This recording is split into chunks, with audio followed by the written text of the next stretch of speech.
Son of Seafoam by CaffeinatedFlumadiddle. Chapter 9. Percy woke to the feeling of sand sticking to his back and the sound of waves gently crashing against the shore. He groaned, shifting slightly when a hand touched his shoulder. A cloudiness instantly filled his head and disappeared a few seconds later. "Hey there, chump." "Cass?" Percy murmured, and blinked a few times to see a familiar set of violet eyes fixed on him. "Cass!" he gasped and sat up, reaching over to kiss him as relief settled in. Thank the gods. Percy hadn't been sure how easy it would be to find him. Castor stiffened, and for a second Percy wondered if he did something wrong, before slowly pulling away as the pieces came together. "Ew," he said, and Pollux nodded in agreement. "I'm not thrilled with this turn of events either," he said, and shoved Percy away. "Maybe just try a pickup line next time," he said as Percy gagged. "That part feels unnecessary." Castor can never know. "I'm absolutely going to tell him and then charge him money as emotional compensation," Pollux informed him gravely as he patted Percy's knee. "How are you?" Wait, you're here! How are you here? How am I here? Where's Nico?" Percy asked, sitting up. "What happened to you?" he asked. Pollux rolled his eyes.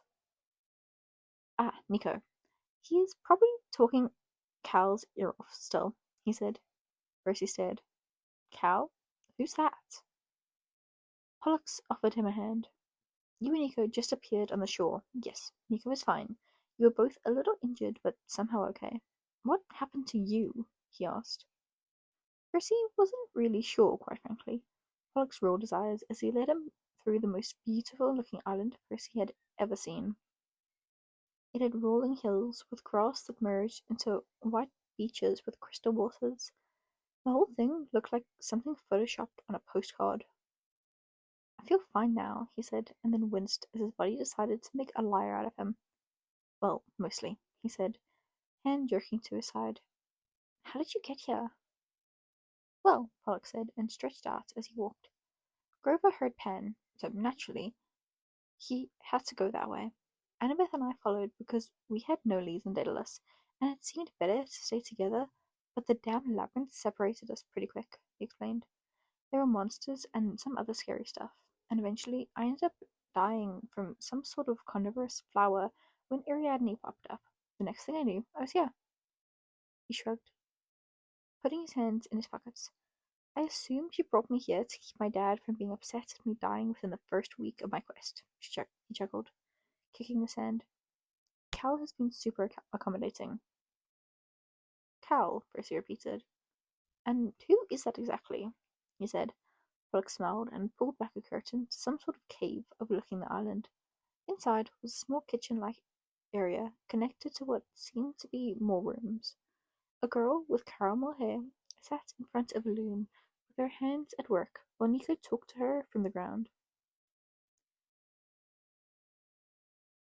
He looked unhurt, thank the gods, though his shirt was stained with soot and eyes were wild as he picked through some grapes while simultaneously trying to move his hands around as he spoke. And so that's why I stole a shirt," Nico was saying. "And now he has no shirts. So I won, and he looks stupid," he finished. The girl who was weaving fixed him with a baffled look. "I'm afraid I do not completely understand," she frowned. "You stole your arch nemesis' shirts? For a quest?" "And now he has none," Nico repeated, and tapped his temple. "Smart, right?" Percy stared. Nico had said before they left he had something very important to pack. Had he gone and stole Will Solus's shirts? That might explain why his shirts were baggy on him. Sighing, he followed Pollux inside. He wasn't sure why he was surprised by that boy anymore. "Quite," the girl said, and picked up more thread. "Would it not be easier to befriend him?" she asked. Nico rolled his eyes. "No, he's annoying," Nico said. Pollux shoved him as he walked by. "Oh, and you're so pleasant?" he asked. Nico stuck his tongue out before noticing Percy in the doorway. "You're awake!" he shouted and jumped over to him. "Come on, meet Calypso. She's the oldest person in the world." Calypso didn't seem too offended by Nico's analysis as she looked up from her weaving to smile warmly at Percy. "Good morning, or perhaps afternoon," she said, and dusted off her hands with a glance towards a cave opening in front of her. "Come sit, I have food," she said. Percy slowly did, a little uncertain of what was happening. Nico walked over to stare at him for a second before crossing his arms over his chest. "Why did you fight Evelyn?" he asked sternly, almost as if scolding him, which was a little ridiculous considering it was Nico. "You said she was our friend and that she would help my arm, and then you made her see ghosts, and you said ghosts were bad," he added as an afterthought. Percy sighed. "No, the ghosts you were talking to was bad. Mine weren't even ghosts. They were magic from mist," he said. Nico remained unimpressed. "I'm sorry, I know you're confused," Percy told him gently. "Evelyn and I are friends, but we just aren't on the same page right now," he said. Was she alright? Percy figured she would be if he was, but part of him was a little nervous. He never wanted Evelyn hurt. What had he even done exactly? What happened? "I think that's called a frenemy," Nico informed him solemnly. "I read about it in Casey's diary." "You read Casey's diary?" "We're not talking about that," Nico said. "Is Evelyn your frenemy?" he asked. Percy shrugged as Calypso returned with an assortment of food that had his stomach rumbling. "But she healed my arm, sort of," he admitted and held it out. "See? The dot is almost gone," he beamed. Pollux frowned before leaning over to get a look. "Uh-huh. And why was there a dot in your arm again?" "I don't know," Nico said as he wrinkled his nose. "It apparently made me sick. My head hurt a lot, and my heart would beat really fast. But Evelyn gave me this drink that tasted kinda spicy, and now I feel a lot better," he beamed. Pollux fixed Nico with a curious look as Percy grimaced. "Ah, yes. Right." Percy needed to talk to Nico. Bianca's identity being revealed meant Nico's would be out in the open soon enough, as well. Percy gave Pollux a wary look. He seemed to be the primary threat here. Outside of the strange Calypso girl, of course. Still, Castor knew and didn't freak out. Maybe Pollux would be the same. And Percy did try. Over the next few days, as Percy looked for a way off of this island and learned a bit more about Calypso, he had attempted to corner Nico into a conversation a few times, but the kid was slippery. Part of him expected that Nico was avoiding it. Maybe deep down he knew. "He is young," Calypso told him when she watched Percy fail to get Nico to stay still long enough to bring it up. "I'm sure you'll get a chance to tell him whatever it is that is on your mind," she said, and offered him some flowers she was picking. Percy smiled weakly and accepted them. His fingers absently began weaving the stems into a flower crown, mine drifting to spending time in the meadow with Lacey and Sam. "Are you feeling better?" she asked. Percy smiled weakly at her. "Yeah, I think I'm healing up pretty nicely," he said, and looked down. "I'm sorry, we've just barged in on your nice island." "Barged in?" Calypso asked him, brightening. Her smile was gentle. "I've never had so many visitors at once," she told him. Percy's heart crumbled a little at how pleased she seemed. He couldn't imagine being so lonely for so many years. "I'll be sad when you all have to go," she sighed, tugging absently at another flower before putting it in her basket. "I'm a little surprised at how long Pollux has stayed for," she mused, looking over her shoulder at where Pollux was currently building a sandcastle, to which Nico was insisting they needed a moat of piranhas for. "Yeah," Percy said, eyes warily looking at them. He liked Pollux, he did. He just hated how much looking at him made him miscast. It made him think of everyone else he missed. Grover, Annabeth, Selena, Bianca. It felt like a pressure he couldn't quite escape from, even here. "Hey, Pollux said that Ariadne brought him here, right?" he asked. Calypso nodded as she picked another flower. "Who brought Nico and I here?" "It was probably Rode. His father couldn't do it. Aphrodite, maybe?" Rode seemed most likely. Just as Calypso opened her mouth to answer, her eyes widened. "Oh, well, they did," she said and gestured to where two figures had. "Oh, well, they did," she said, and gestured to where two figures had appeared on the beach. Both were dressed in white clothes that lightly fluttered in the wind. It appears I have new visitors, Calypso said slowly. Percy steeled himself. Visitors, huh? He took a step forward to follow Calypso down the sandy pathways towards the ocean. Pollux was shoving Nico inside, eyes looking towards the mysterious guests with open weariness. The newest visitors, as it turned out, were a pair of gods.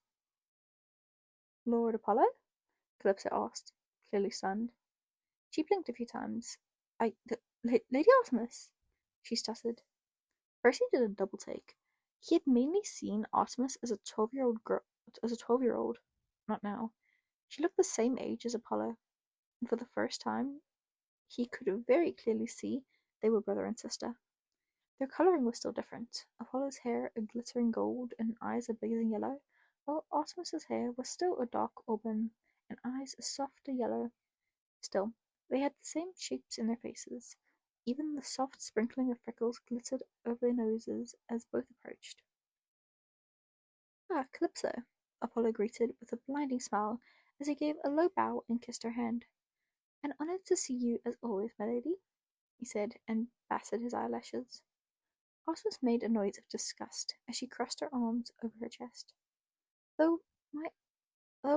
Unfortunately, we are here in business, he said with a regretful sigh. Percy narrowed his eyes. And what business is that? He asked. Both gods turned to him in unison. You, Artemis said, and let her eyes flick him over wearily. We heard you were alive.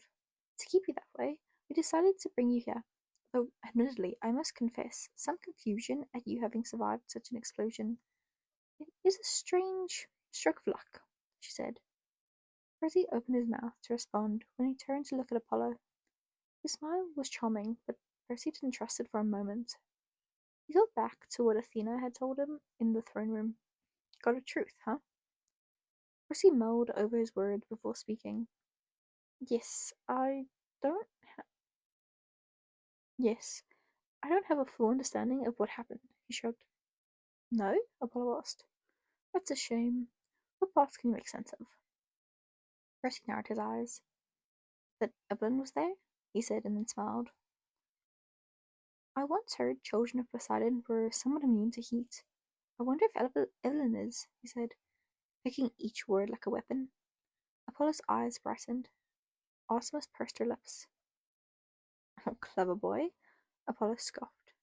Athena mentioned that she thought you were a fox underneath all that pretty little Aphrodite charm, he said, clicking his tongue. We'll keep your secrets then, he said with a wave. Percy tilted his head. We're here to help you. Is that so? Percy asked. Apollo shrugged. I can tell when people lie. Hercules lied, he said, and threw his arm around Artemis. She shoved him off. Artie here isn't quite a fan of old Herc either, he added. Artemis slammed her elbow into his chest. Ow! Mom told you to stop doing that, he complained. Artemis sighed and stepped forward, studying him intently. I can feel my hunters. They've split. I don't understand what's happening fully. What did I do? Oh, it's fine. I can feel my hunters. They've split. I don't understand what's happening fully, but I feel as though there are some who are no longer aligned with me. What a shame. I'm not here to play games, child, Artemis said, eyes sharpening so that they burned brighter. We are in the midst of war. I now know the truth about Bianca, what she is. I managed to find 3 of my hunters to explain to me what happened that day. She sighed and brought her brows together. But I still do not know everything. I need to know what she is trying to accomplish. Percy looked her over. She didn't seem upset. Not truly. Not in the way Percy would expect. What are you trying to accomplish? He asked instead. Why would you suddenly want to help us? You've never offered before, he said. Artemis stiffened before glancing back at where Apollo was nervously shifting in the sand. Perhaps we should speak inside, Artemis decided, and brushed past Calypso. Percy turned to apologize for them intruding on her home, but Calypso was smiling. I cannot believe I get more visitors, she beamed and clapped her hands together. Percy felt his heart soften. I'm going to make snacks, she said before sprinting through the sand after Artemis. In the distance, Percy could hear Nico gasp upon seeing who had entered. Oh, that maybe wasn't good. Percy followed before he could ask about Bianca. A hand caught his elbow. That was a courageous thing you did back there, Apollo told him. Percy narrowed his eyes. I know you must not think highly of us at the moment, but we do come at a great risk to ourselves, he said slowly. And we are not the only ones. I know whispers of Demeter feeling similarly. Athena may hide it better, but I suspect she has some trepidation herself. And I know Hermes would try a different way if it meant getting Luke back, he said. Percy stared before pulling his arm back. Apollo started walking towards the others. The sand turned into glass where he stepped, leaving glittering footprints. Wait, Percy called, voice almost lost to the wind. Are you saying there are other gods who would help us? Other gods? We all would, in theory, Apollo snorted, and Percy jogged to keep up. I'm not sure about my uncles. They've always been hard to read. For the rest, he clicked his tongue. You've stumbled into what we call a delicate political situation, Apollo told him, making the quotes with his fingers. Ah, hello again, he added when he saw Nico as they entered the cave. Nico paused in eating a muffin to glare. You. Nico! Pollux said and slapped the back of his head. Don't be stupid. Nico threw the muffin at Pollux's face. You are the father of my mortal enemy, Nico continued on, ignoring Pollux's groan as Percy pinched the bridge of his nose. Apollo merely looked at Nico with thinly veiled interest. What was the word you taught me? Nico muttered to Calypso as she passed out some sort of green drink. She whispered something back to him. Oh, right. He vexes me, Nico told Apollo. Oh, I see, Apollo said, with a very serious frown. And which child is it that vexes you so? William Solace, Nico spat out and crossed his arms over his chest. He tried to give me a glittery band-aid once, he added in absolute disgust. Apollo's mouth dropped. A glittery, not the purple one, right? He asked, putting a hand over his chest. Nico paused. How did you know? Apollo sat down dramatically. My child? My Will? He gave you the purple glittery band-aid? He asked. Nico nodded hesitantly. He told me you wouldn't. I can't believe this, he muttered and ran a hand through his hair. Nico leaned in with wide eyes. I told him not to give those band-aids out to just anyone, he clicked his tongue. I said, William, these are magic band-aids, so only give them to special people you like. And what does he do? He tries to give one to his mortal enemy, he said and threw his hand up. Honestly, what am I going to do with that boy? Nico stared. Percy wasn't sure what he had been expecting, but Apollo's words seemed to blow his mind. They were magic band-aids? He asked, uncertain. Apollo nodded forlornly. Oh. Did he try to give one to anyone else? No, just me, Nico said and wrung his hands together. What kind of magic? Was it bad magic? He asked. No, the best kind of magic there is, Apollo said with a wave of his hand. I'm so happy you had good sense not to accept. He really should only give those to people he really, really, really likes, he explained. Nico blinked, then opened his mouth, then closed his mouth. Percy was pretty sure Apollo had somehow broken him. I need to take a walk, Nico decided and hopped up before wordlessly exiting the room. Apollo snorted and turned back to his drink. Pollux frowned. Why are you lying to that poor kid? He asked. Apollo took a sip from his glass. I didn't. I don't lie. Well, I don't lie often, he corrected himself. Will has been praying to me for months about that kid. Poor boy just wants to be friends. I'm not sure why. He has plenty of other friends. Apollo shook his head. I literally gave him the whole magic band-aid thing so that he could befriend the boy and stop clogging up my inbox. I love my children, but 9 prayers a day is a little excessive, he said with a wave of his hand. I'm honestly a little surprised it didn't work. Nico does assume the worst of Will, Percy admitted. He's probably out there trying to figure out if Will somehow tries to trick him. To be young, Apollo clicked his tongue. But let's not lose focus, he said, and glanced to where Artemis was tugging at her braid by the mouth of the cave, looking solemnly at the sky outside. The last thing we want is to be caught here. Good old Dad would be most displeased, he shuddered.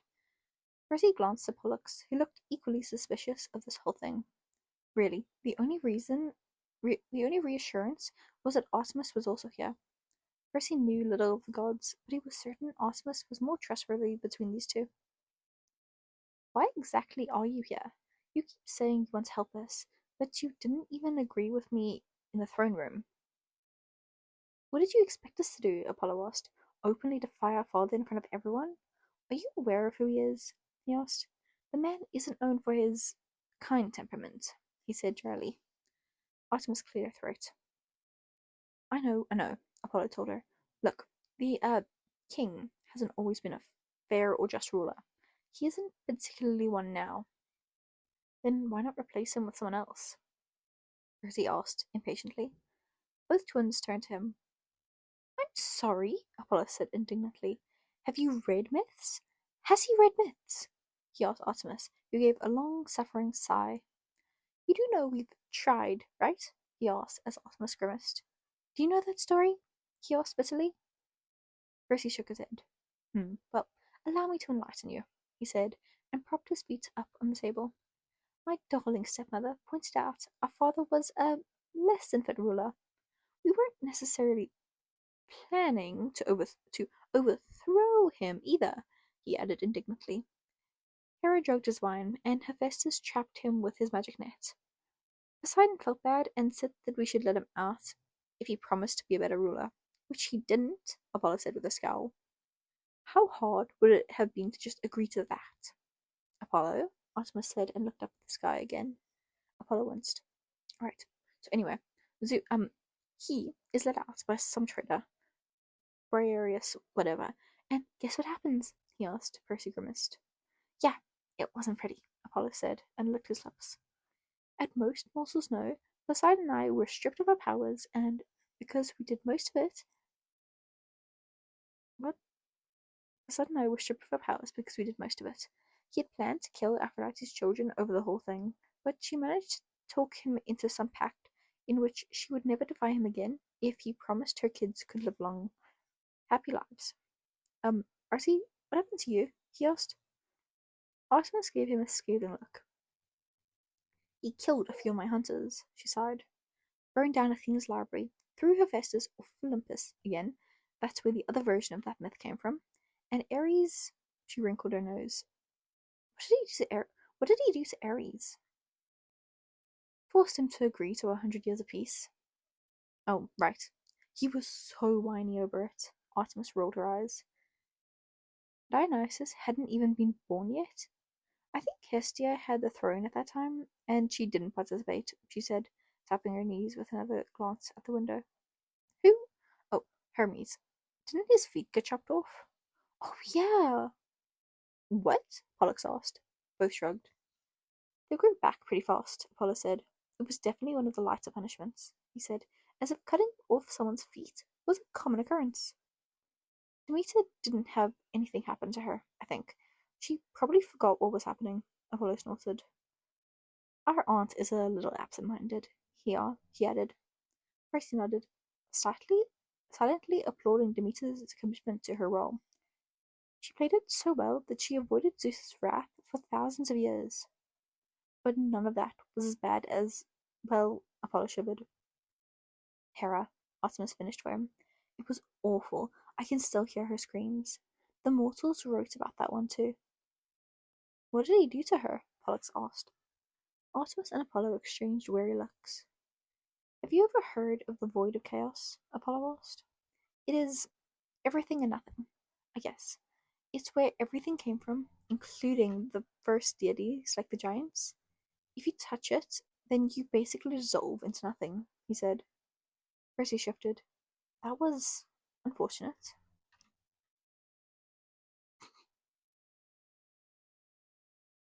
One of the few perks of having Greek mythology exist is that you know where things come from and go to. The idea that there was something out there that, well, it just didn't sound very nice.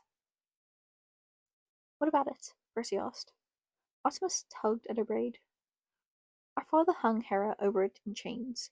It was terrifying. Her foot was inches away from touching and being dissolved into nothing. The chains were too. The chains were tight too. It made her bleed, so that she was forced to watch her Ica disappear in it. Father visited her every day with his master bolt and threatened to send her down. He might have left her there too. It was Hephaestus who finally released her. Brave fool, Apollo muttered. I don't like my stepmother, but that was a little harsh. Oh, just a little, Pollux said faintly. And that's one of many, Apollo said. Remember Athena's mother? Oh, right. No, because our father ate her when she was said to bear a child more powerful than him. Not that Athena will live up to that prophecy, he muttered. Artemis hit his arm. The prophecy said a son born between them. That's what Athena says to save her own skin, Apollo said with a wave of his hand. I'm the god of prophecy, remember? I keep my silence on the matter because I like having her on my side.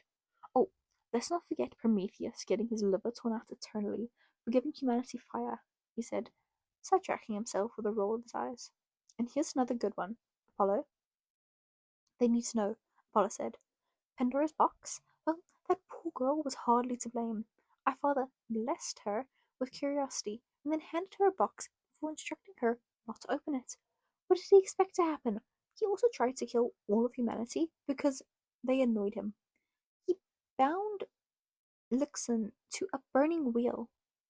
Lixen kind of deserved it, Artemis dismissed. Apollo's jaw dropped. He tried to attack his wife. As if our father hasn't assaulted anyone, Apollo said, and then froze, perhaps realizing how much he had said. His eyes flicked to the sky before taking a long breath. My point is that he isn't a good god to disagree with, he said with forced calm. And I mean, he used to be pretty reasonable back in the day. Oh, of course, with the whole tying his wife above a void of nothingness. Sure, Percy said. Apollo gave a meagre shrug. Say what you will, Artemis finished for him. But he was an apt king in many ways. Sure, he was harsh, but usually it balanced out. However, However, after we stopped being actively worshipped, it began to change. He's gotten more, well, he finds it hard to adapt to this world. I fear he will only grow worse as time continues, she admits. And the truth is, everyone in that throne room could stand against him, but it would make little difference. Apollo is right. We've tried. Through one rebellion? Give us more credit than that, Apollo said, and turned to Artemis. Remember the time Hermes tried to be slick with the whole democratic process? He snorted. Percy frowned. The Greeks invented democracy, of course, and it should be noted that was the system we planned to implement the one time we wanted to overthrow him, but it never stuck. When we came to America, Hermes suggested mimicking their government system. Artemis shook her head. Fool. Please tell me he got to keep his feet this time? We don't really know for sure what happened to him. He disappeared for a decade and refused to talk about it when he returned. Apollo shrugged. Like Artemis said, he's gotten worse over the years.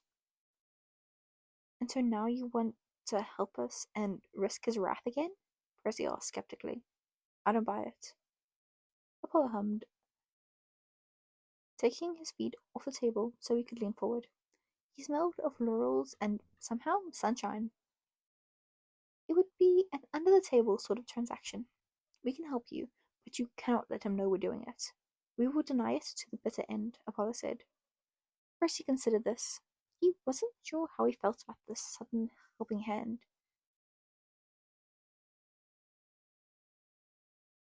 He had been told to be wary of literally every god outside of Road. Even Aphrodite was a threat. His hand went towards the knife he had taken from Hephaestus's forge and looked down at it. It really was a strange weapon. He hadn't quite seen anything like it. Almost all the weapons he had seen were celestial bronze, with the exception of some ropes or other items infused with godly mojo. The blade of this knife was pure gold. The word Invicta was carved into the side, and the handle a polished wood. He wondered who Hephaestus had been making this for. Artemis sighed and turned towards them. "The war is coming," she told them quietly. "We need our father to defeat the Titans. There is no way we can do it ourselves. But I cannot keep standing to the side, not when Zoe's name is disgraced, and my hunters are scattered across some labyrinth, with no way for me to help them," she said. "If you want Hercules, if you want if you want Hercules gone, we can help with that." "How?" Percy asked, slowly, as he looked up from the knife.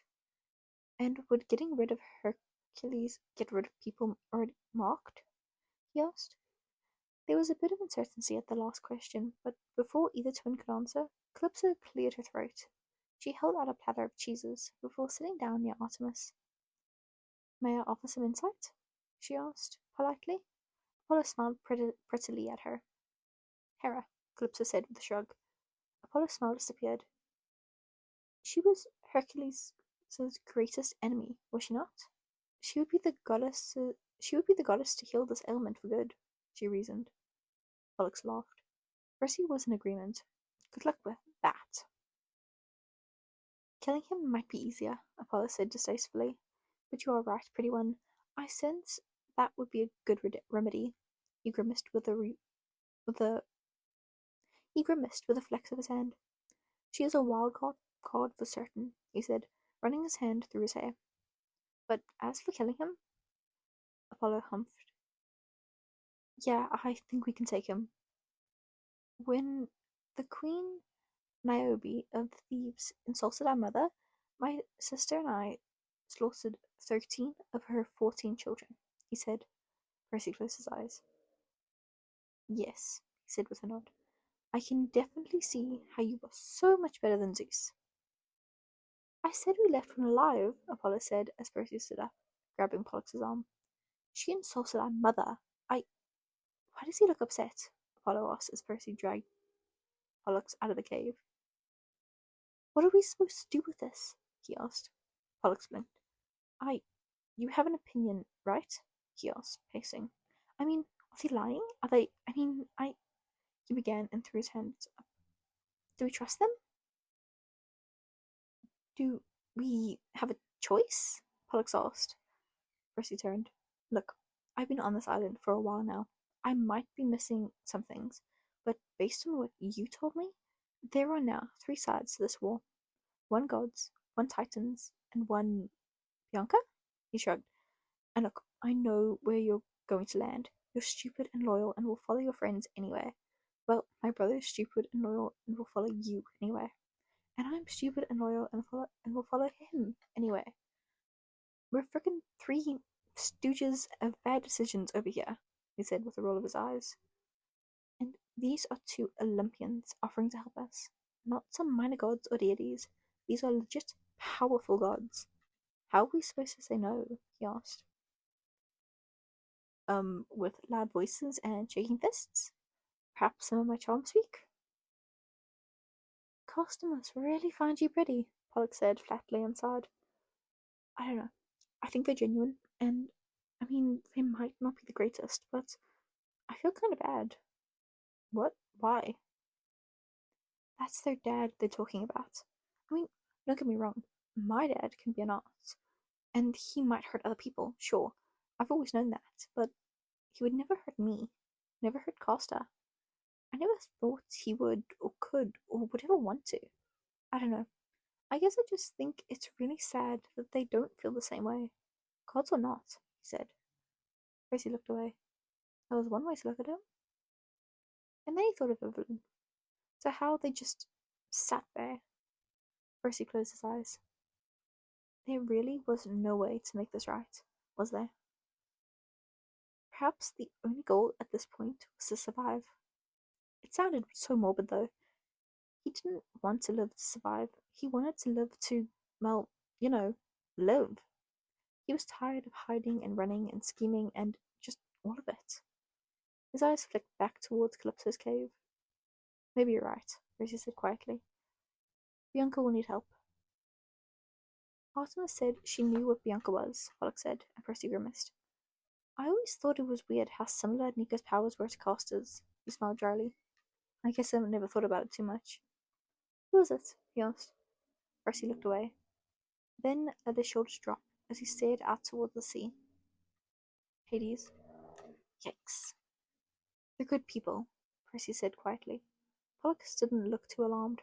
If anything, he had the calmest reaction Percy had seen on a demigod yet. Even Castor had shown some hesitancy. Nico is a good kid. He deserves a good life. But does he know? Percy laughed. I'm trying to tell him. He doesn't make it easy, he muttered. Pollux nodded. I'm worried he won't take it well. Yeah, well, there's nothing worse he can be, Pollux said, and then rolled his eyes at Percy's face. Come on, you know it's true. But person or not, people aren't going to look kindly on him. And there's some truth to what they say, he said. Percy's scowl deepened. I'm serious. He's going to be powerful. That doesn't mean he's bad or anything. Just powerful. That's scary to powerless people. They're going to try to control him where they can, or get rid of him if they can't. That's just kind of the deal, he said, and brushed past him, patting his arm. But hey, Costa must have known, right? And he took care of the kid? He asked. Percy nodded. Good enough for me. And that was that. Percy watched as he marched back to the cave, unsure of what else to do. He followed. The words on the back of his mind felt like ping-pong balls. Could he really trust them? Gods. Gods. It wasn't like Artemis and Apollo were squeaky clean either. He waited a couple minutes, hoping the breeze might quell his thoughts before heading back inside. Dragging his feet, he found Pollux was once again talking to the twins. So you were actually there the night the 1940s kids were executed? Pollux was saying as both nodded. Calypso walked over with a brush before leaning over to whisper something to Artemis. There was a pause in which Artemis looked at her suspiciously before wordlessly nodding and undoing her hair from its long braid. Calypso merrily went about braiding it. Percy wondered how long it had been since Calypso had even talked to another woman. It seemed as if all those who were tossed on her island were men. Selena would lose her mind. And he killed them all, Pollux said? Even his own children? Yes, you seem surprised. Well, a little, Pollux said. My dad seems to like him okay. I mean, his punishment is just like an extra long grounding. Do not tell him I said that, he added hastily as Percy fully entered the room. But the king went through all that trouble to protect him. I mean, he sewed him into his leg and stuff, and he was a demigod back then. I just thought he was a good father, he explained. Apollo turned to ask Calypso if she had wine. Our father? A good one? Would you like more myths? He said and scoffed. He left most of his demigods to face Hera, even his favorites, like with Hercules, as you pointed out. She drove him to insanity. Our father did nothing. Dionysus, he was, decent? He shrugged. Be kind, Apollo, Artemis murmured.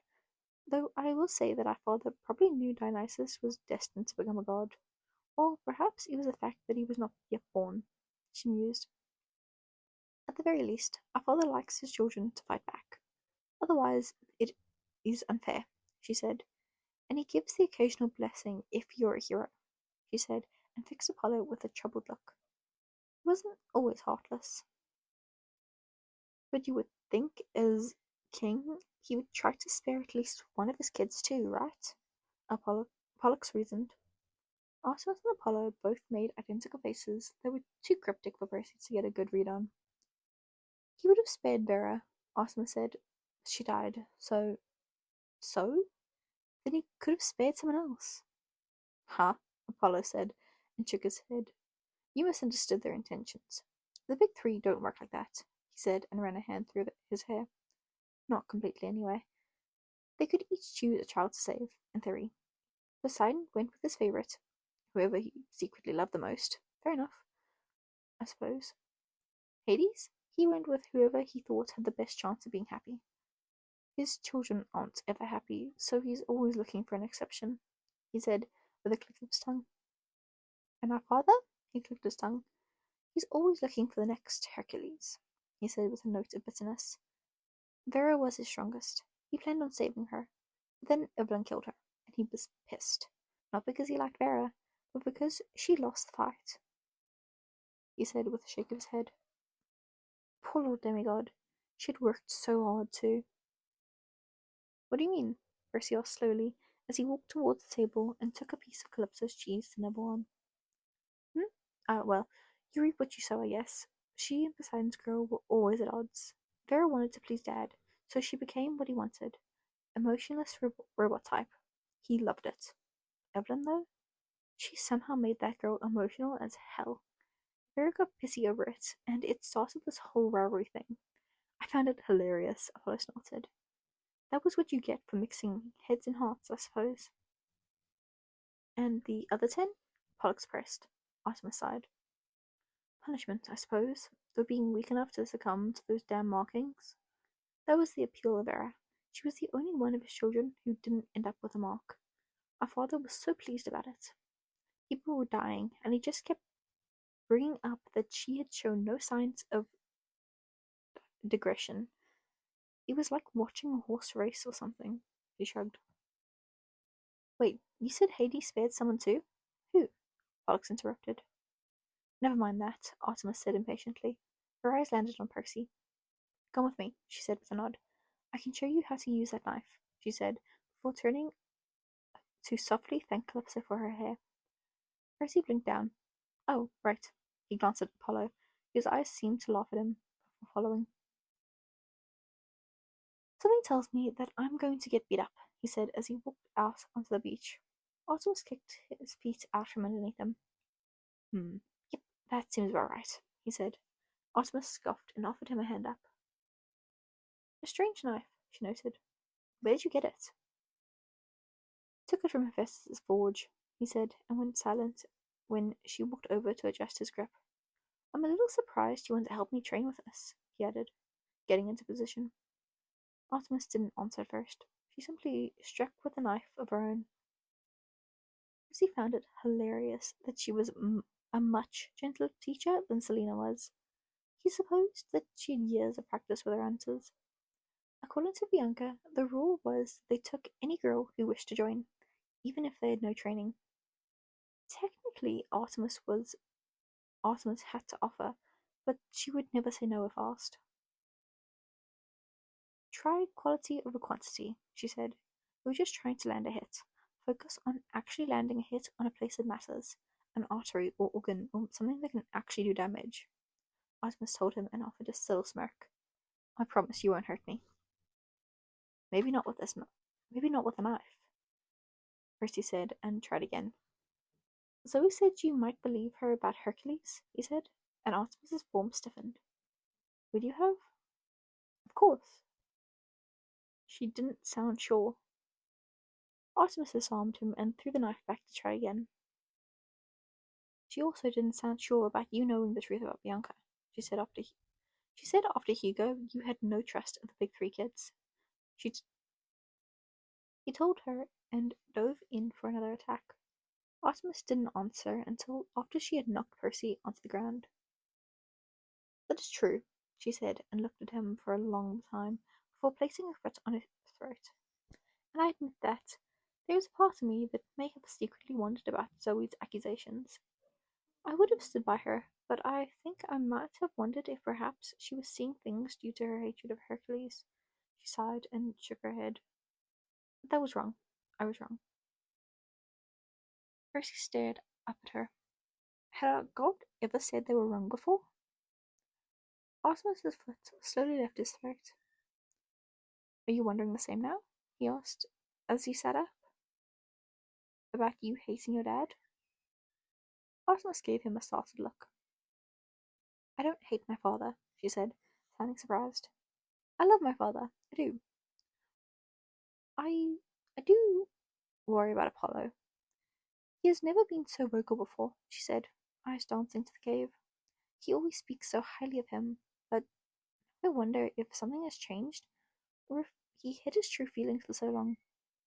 Our father has always been so harsh with him, she said, and stepped back. You know, he exiled him almost immediately. She smiled dryly. Percy got up, brushing his hands free of sand. Apollo killed the python that chased our mother while pregnant for us.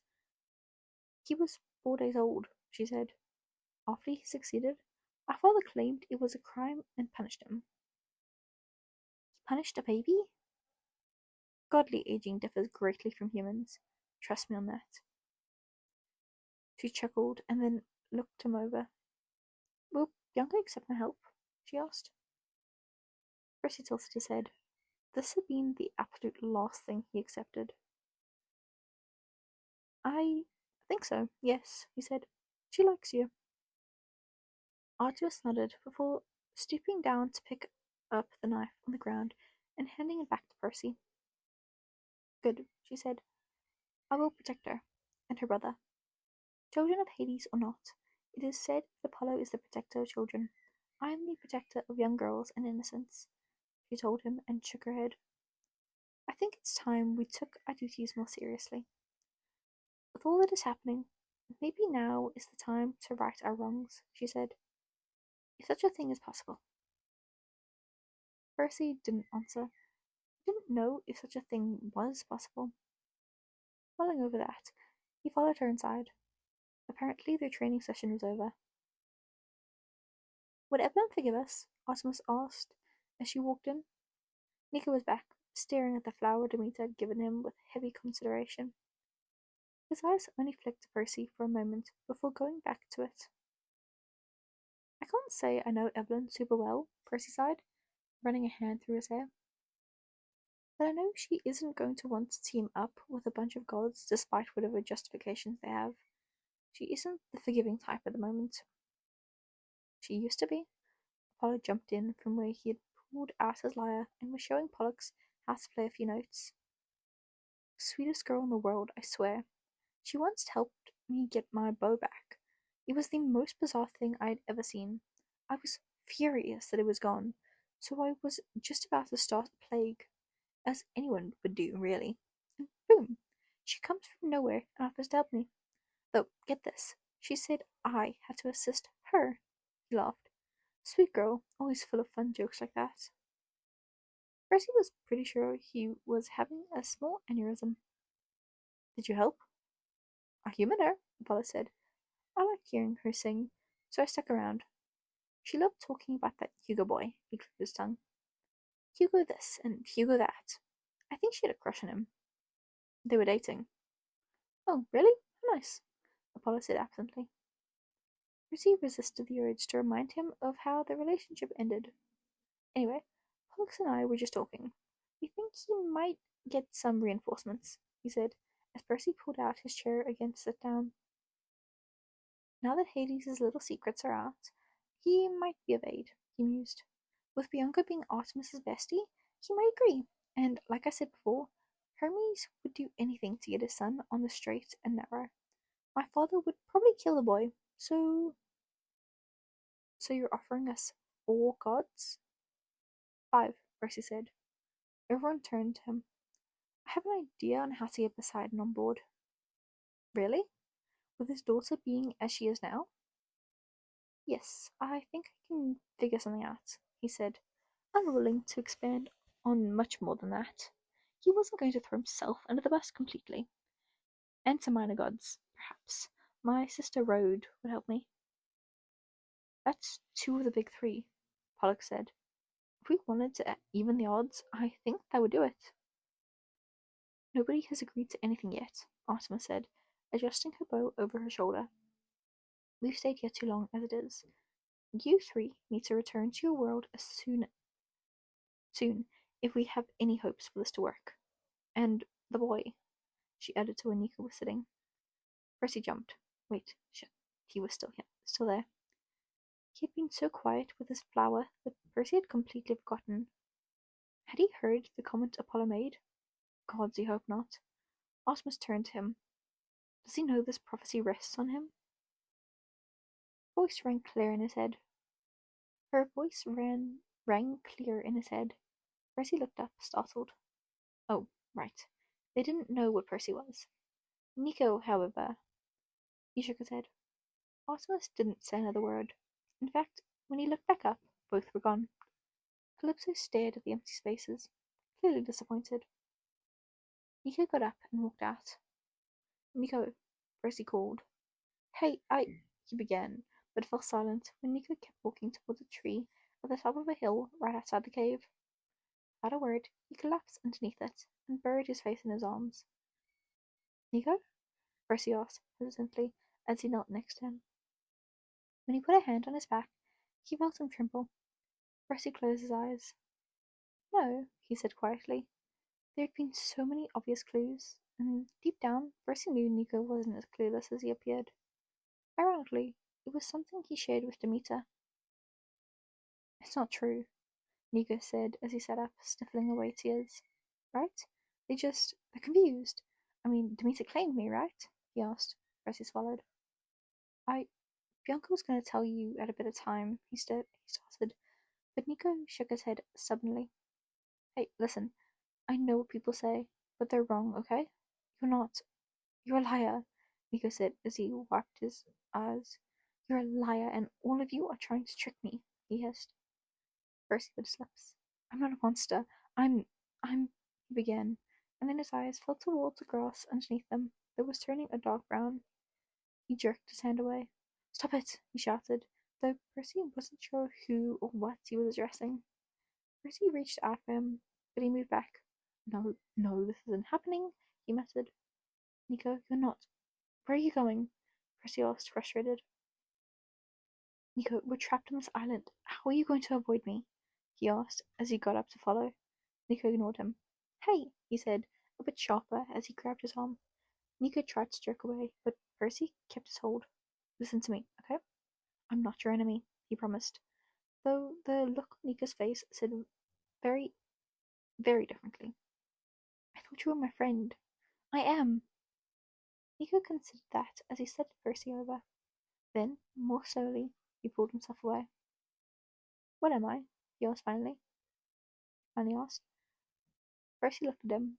He had seen Nico annoyed, sure, annoyed or irritated or anxious, but never this mixture of fear and anger. It was a little terrifying. His expression was something you might see before dying on a battlefield, like a vengeful angel out to steal your soul or something. It made his skin prickle a bit, but underneath it, Percy could still see Nico as he always had, an annoying kid who he kind of had a soft spot for. You're a demigod, Percy said. And you're Bianca's little brother, and Will Solis' mortal enemy for some reason, he scoffed. Nico narrowed his eyes. But your mom isn't Mita. Nico? I tricked her into claiming you. I don't know who your mother really was, but your father is Hades, he said. Nico flinched. And I know that's scary, and that camp has taught you it's a bad thing to be, but it isn't. Nico laughed and collapsed onto the ground. Easy for you to say. No, actually, Percy said and lightly kicked his leg. When Nico didn't move, Percy sat down next to him. I'm the same as you, he said slowly. Nico looked up. My father's in Hades. It's Poseidon, he said and looked away before he could see the reaction. Silence fell between them. I know how scary this all is. I've been in hiding for a long time too. He admitted, bringing out his knife to absently poke at the ground. But you, what? He asked when he finally looked over to find Nico staring at him, deeply, deeply impressed. Why are you looking at me like that? You are not a son of Poseidon, Nico told him flatly. Percy blinked. What? You're not, Nico snorted. Thank you for trying to make me feel better, but no. What the hell was that? What do you mean, no? Look at you. Obviously your mom is Aphrodite. You are the most Aphrodite person I've ever seen in my life. With your hair and stupid earrings and ridiculous eyes, you even have the love magic stuff. He snorted and fell back on the ground. Poseidon, he scoffed. Please. I, Percy began, but found himself at a loss for words.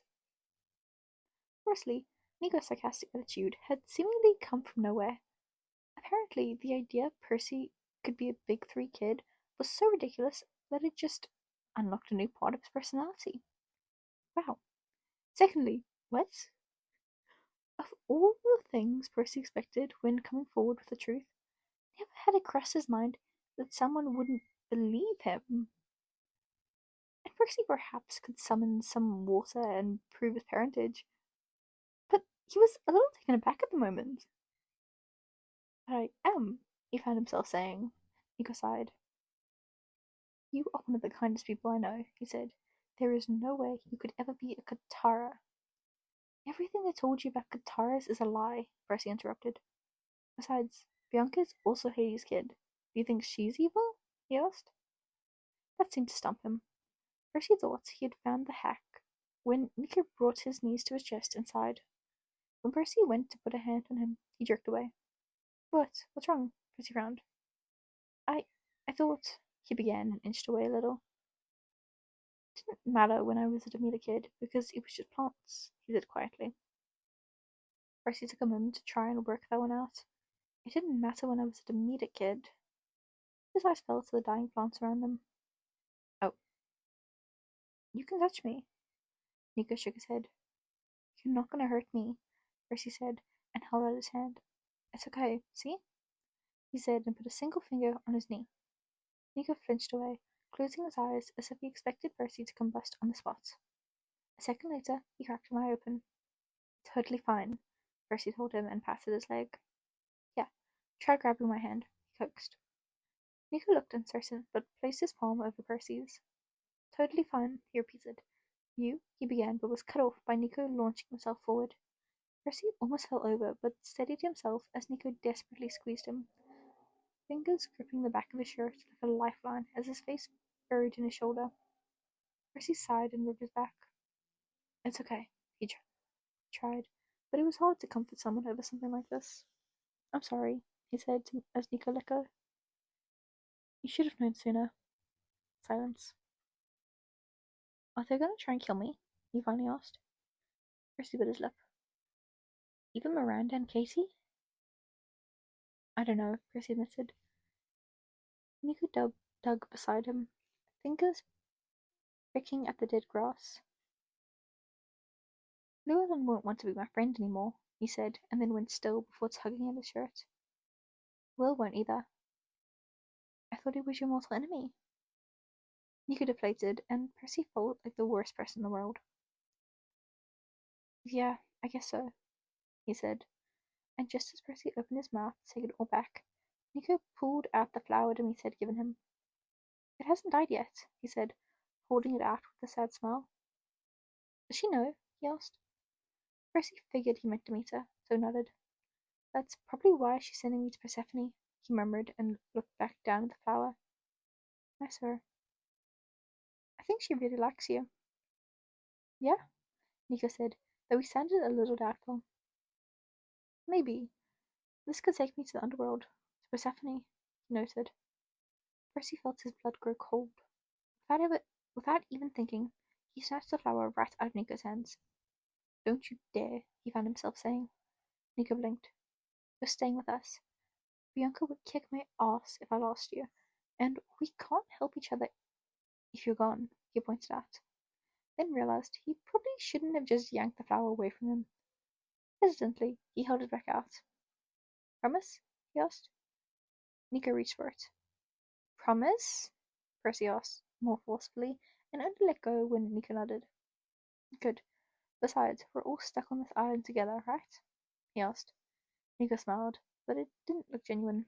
In fact, it looked very adult-like. Percy didn't like it on Nico. Too tired, too uncertain.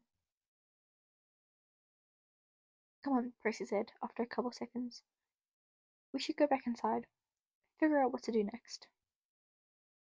Okay, Nico said, and heaved himself up. then looked out over the island. Bianca knew? He asked suddenly. Percy paused. She knew what we were in the beginning? He asked. Percy hesitated, but gave a small shrug. Maybe not the very beginning, but pretty soon. Nika's face hardened. She left me there, he muttered. She would have gotten you out if she thought it was safer, Percy told him. She talked about it, but it would have been too suspicious if you both disappeared. People would have started hunting you, he said. Nika's expression didn't change. And she didn't want you to be scared, he began. But Nico had already pushed past him, back into the cave. Percy tried not to be too alarmed by that.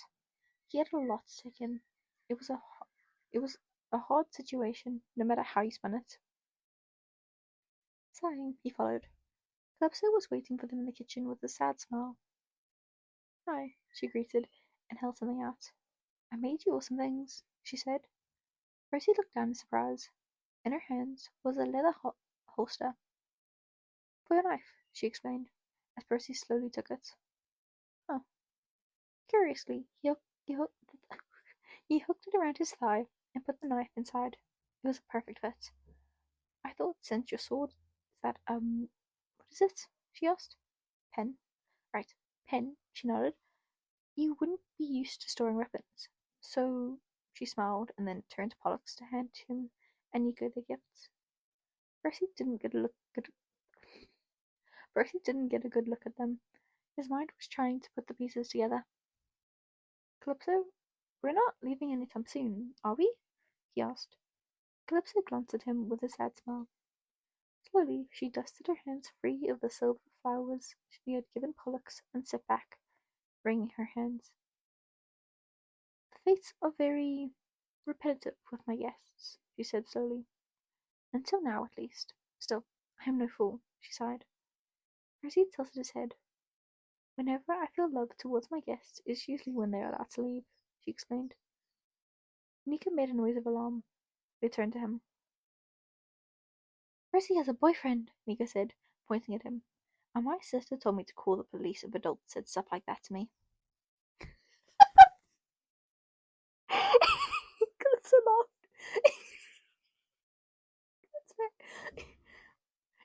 You know, I always thought it would be that kind of love too, she said, and Percy couldn't help but notice her eyes flicker to Pollux for a beat before tearing them away again.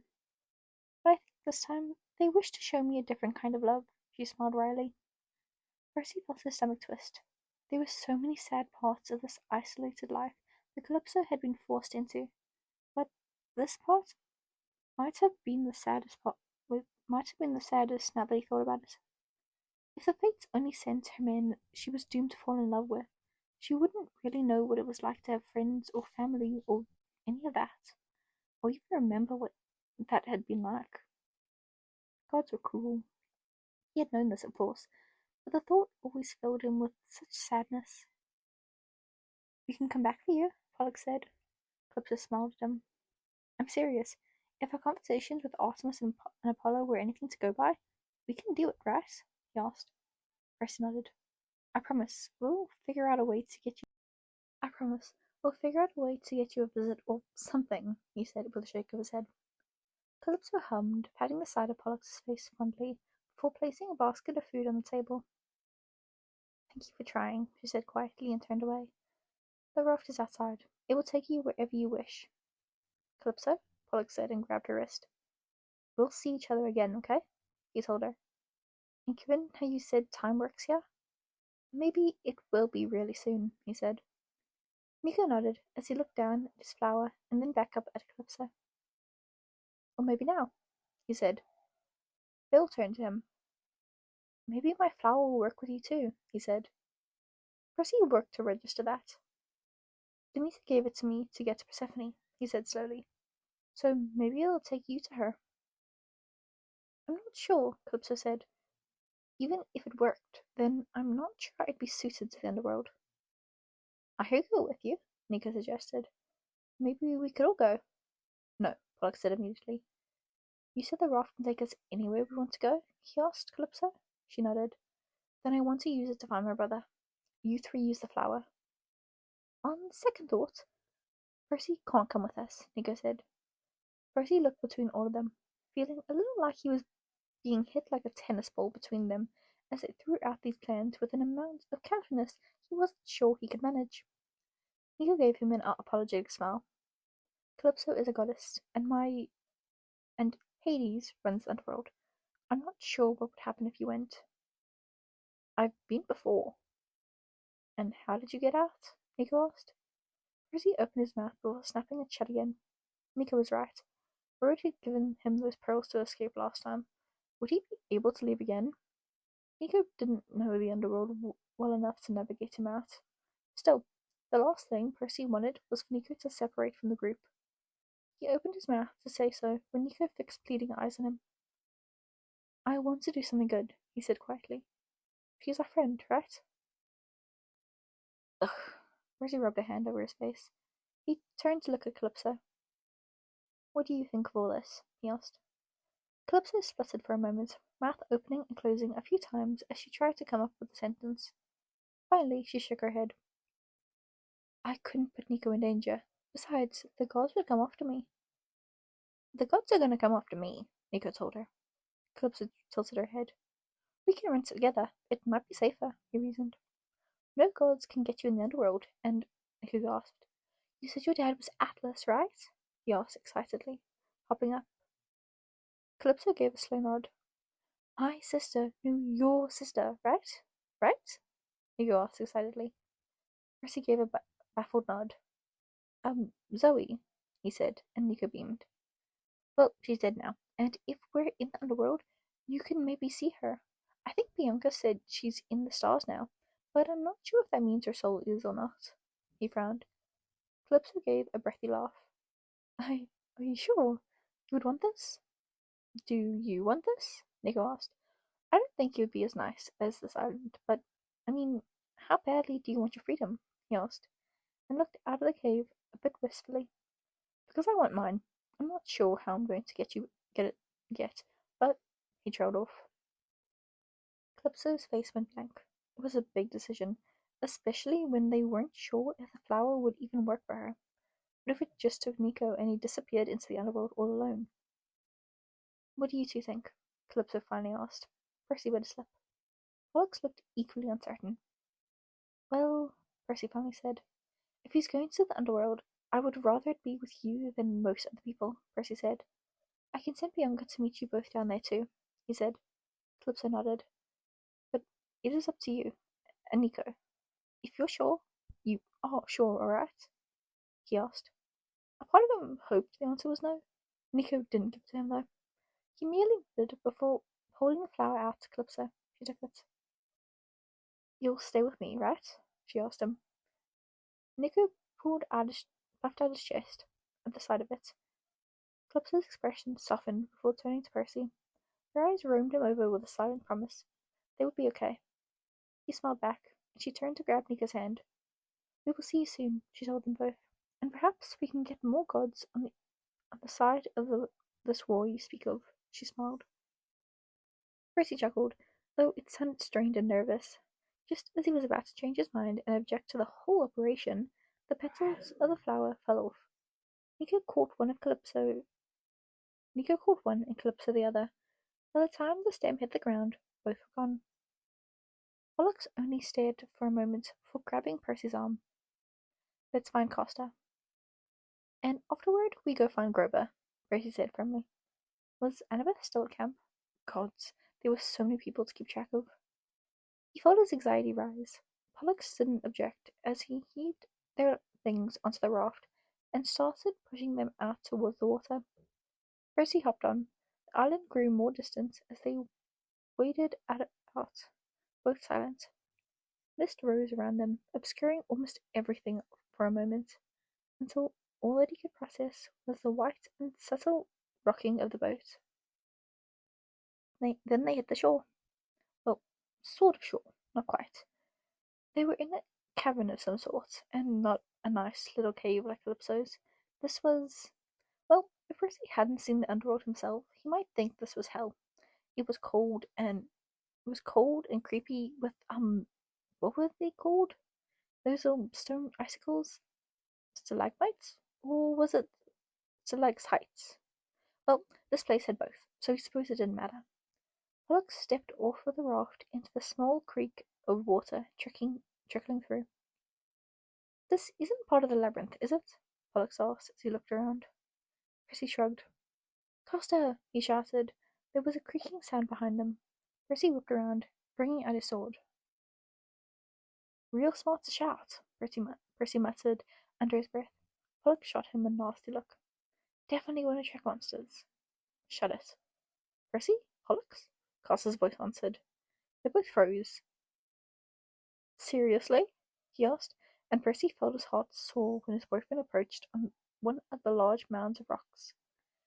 Figures that I would find you both while arguing, he snorted. We found you, Percy said, tossing Griptide to the side to greet him. Castor laughed. What happened to you? Are you okay? I could ask you the same thing, Castor said, and glanced over towards Pollux with clear relief. What happened to you? He asked, and then shook his head. Never mind. We don't have a lot of time, he said, and grabbed Percy's hand, pulling him towards a deeper part of the cave. When we got separated, I ran into Grover, and where's Nico? He asked suddenly, stopping. Percy almost slammed into his shoulder. Safe, he answered, steadying him. I'll tell you everything later. You said you're with Grover? Is he okay? Percy asked.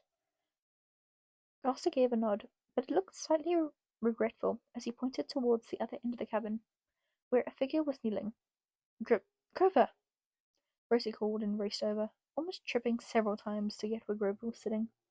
Grover looked over with a bit of surprise as Percy slid to the ground to hug him. You okay? Percy?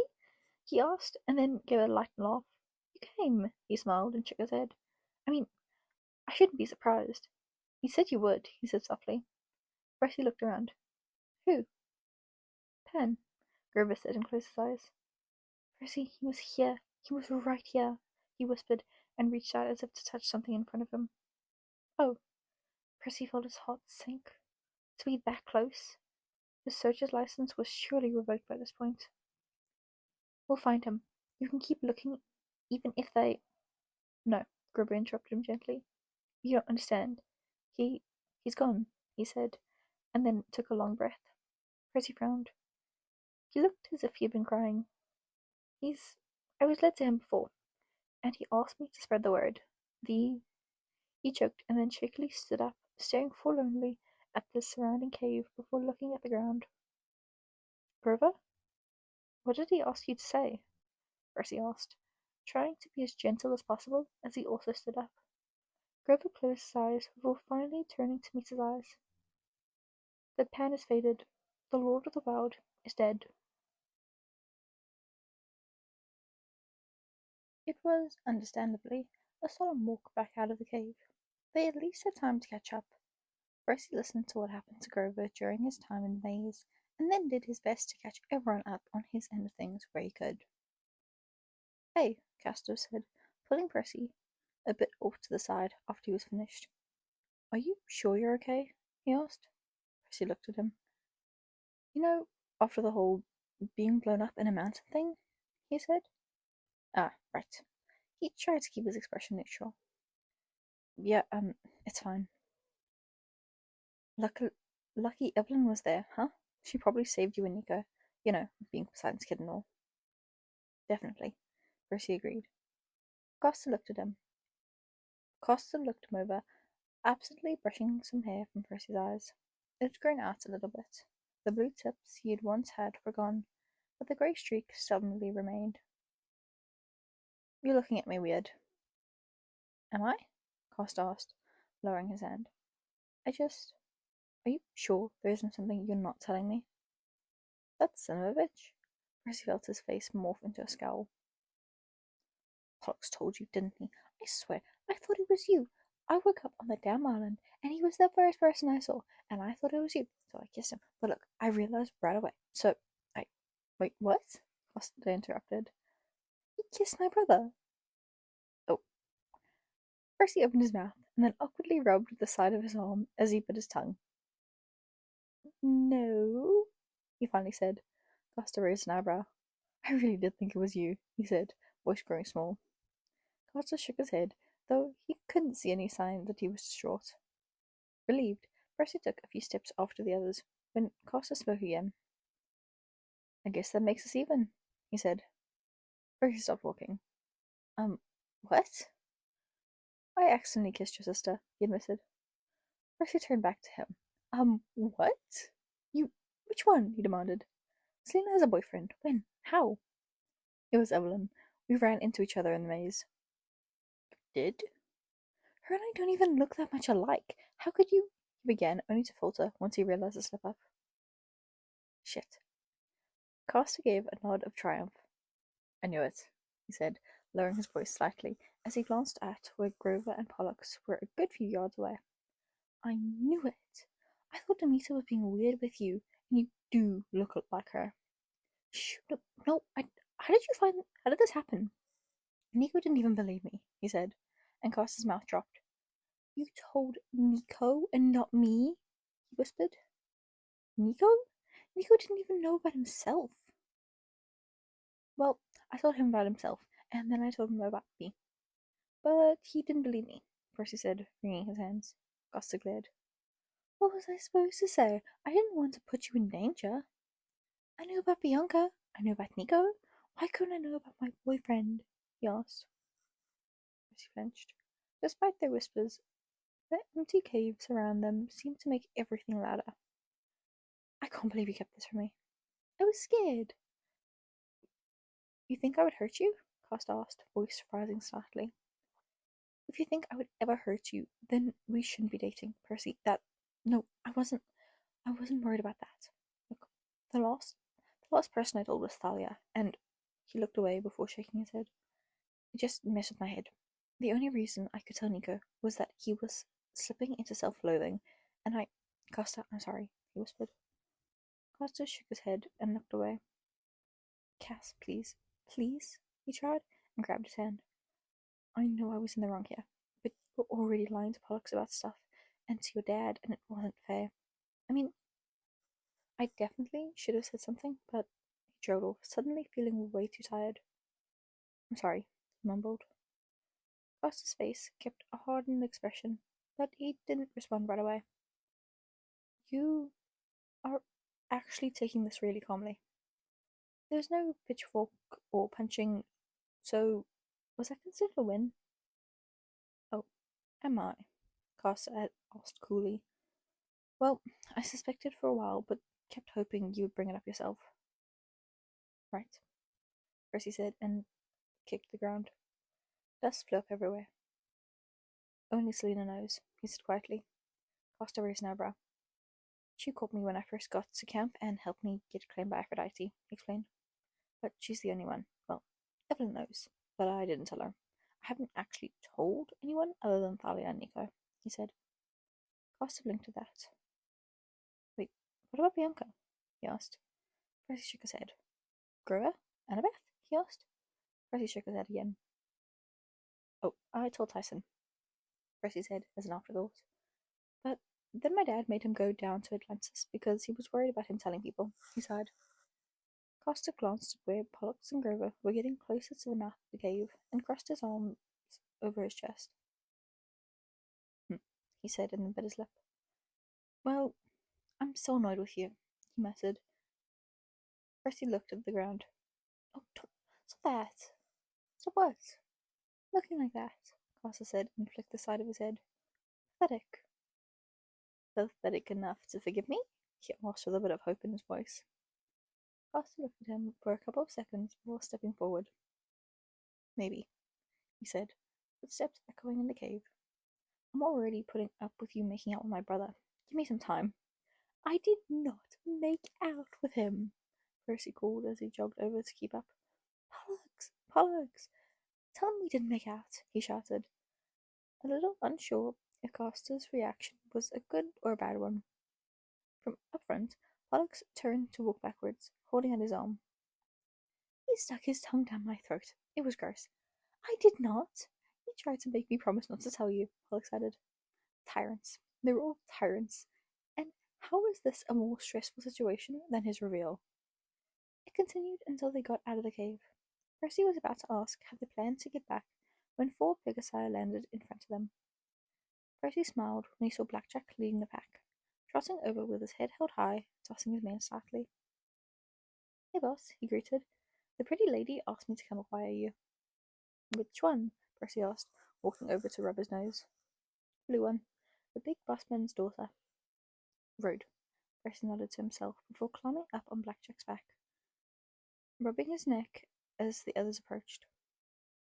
"You can always ride with me," Percy told Castor. Pollux shook his head pityingly as Castor stared him down before getting on the other Pegasi. "Or not." "I'm a decent rider. I mean, I'm not an Aphrodite level, of course, but I make do," he said dryly. Percy closed his eyes. He would not be hearing the end of this for a long time. Giving one last pout, he launched himself into the air. Turns out they were in New Mexico, of all places. That meant it was a good 4 hours of flying through the arid air before they got back to camp. To an empty camp. "Where is everyone?" Pollux asked as he slid off. Percy shook his head, looking around. All the training stations were empty, and there was no sign of anyone, even in the dining pavilion. Castor brought out his sword as Grover nervously grabbed his pipes. Percy followed suit. The wind blew over the camp, but all that greeted them was the sound of rustling leaves. Percy was eerily reminded of Olympus's garden. "I've changed my mind," Castor said suddenly. Percy looked over. "If we're about to die right now, then I forgive you. Also, I wasn't going to say anything, but I like the thigh holster," he said with a nod towards Percy's knife over his jeans. "Really?" Percy asked. "About the forgiveness part?" he added, when Castor gave him a wicked grin. "No take-backs?" he said, and let his eyes fall to how shrouds were all laid out in front of cabins. There were no bodies to suggest they were funeral shrouds, but it was almost as if they were prepared for that very thing. "Well, I need some time to digest everything, but yeah," Castor told him as they rounded a corner. "Nothing. Absolutely nothing." "Where was Percy?" someone yelled, and the next thing he knew, he was almost tackled to the ground. "Oh, thank the gods, you're okay." "Hey, Sam," Percy managed. Mitchell was somewhere behind, jogging up with Drew from the woods. Percy looked around for the rest of his siblings, but he couldn't see any. What's going on?" he asked as Sam pulled back, anxiety rising even more. Is everything okay? Where? Calm down," Sam instructed, and put a hand on his arm. Instantly, the tension melted away. "Don't do that," Percy told him, but he felt Sam's power still forcefully keeping him calm. "Sam." "It's important you don't freak out," Sam objected, but he felt their powers loosen over him. "Selena is gone." Sam glanced at Mitchell and Drew. "It looks like everyone is gone," Pollux frowned. Mitchell shook his head. "Not quite. Annabeth cracked the labyrinth," he said. "Sort of. She found Daedalus, I think," he said as if that was any sort of explanation. He grabbed Percy's arm and pulled him towards Zeus's fist. "There's a lot to explain, but there are 3 of them now." "3 what?" "3 sides." Drew cut in and looked around before taking a deep breath. "Bianca D'Angelo?" "Yeah. She's a daughter of Hades." Percy tried his best to look surprised. "She created this whole alternative side for those who don't agree with how the gods run things but don't want to join the Titans." "Stupid thing to do, to follow a Katara of all people," Mitchell said. Drew pursed her lips, then looked at Percy. He knew what she was thinking. She'd been part of why Demeter claimed Bianca. She probably figured out that he had known the truth. Percy braced himself for the confrontation. It didn't come, though. Instead, Drew turned to Mitchell and shook her head. "It's my side." "Oh. Huh." Percy turned to Grover, who looked equally as baffled by this reveal. "What?" Sam asked. "No, it's not." "I'm no traitor," Drew said, and pulled out her crossbow. "But there's something I need to tell you," she said and bit her lip. "It's the reason why I'm a bit... It's why I'm more powerful than everyone else," she said and shifted uncomfortably. "Look, my dad was special." "All of our parents were special, Drew. They attracted gods," Sam pointed out. Drew rolled her eyes and knocked an arrow. "Not like that. Look, I know I'm prettier and generally more awesome than everyone else, but also, um, my great great great grandfather was a demigod, she said quickly. A long pause followed. That was a lot to unpack. Percy looked around. They were in front of the rock's entrance now. He could hear noises coming from inside the labyrinth, but refrained from following them in order to make sense of Drew's words. Demigods making it to adulthood were super rare. The oldest Percy had seen was Luke, and apparently Quintus. He supposed it wasn't impossible, though. It seemed weird to think a demigod could have a kid, and that kid could have a kid, and so forth. I don't know too many details, since my dad died when I was really young. He used to tell me there was this place where demigods could be safe. Yeah, Camp Half-Blood, Pollock said. Drew shook her head. No, he said it was somewhere west, a city full of adult demigods. He told me it was a secret, though. I always thought he was crazy or something, she said with a frown. He told me not to tell my mother, because it would do something to her, she said with a frown. Mess with her head? I don't know. I didn't understand at the time. He just told me it was a city for demigods, with houses and a government and stuff like that. He left and ended up meeting my mom, she explained. And what does any of that have to do with following a Katara? Mitchell asked. A yell came from inside the labyrinth. Percy looked at Drew, then at the crossbow in her hand. Ah, he nodded. Drew's expression melted in relief. Percy knew what was going on, for once. To say it was practically revealing what God had betrayed Zeus, but he knew. Apollo. That had to be who Drew's apparent ancestor was. Percy wasn't sure when, but he must have come down and recruited her. It was smart. Drew was powerful, and if he was looking to amass an army, she would be one way to do it.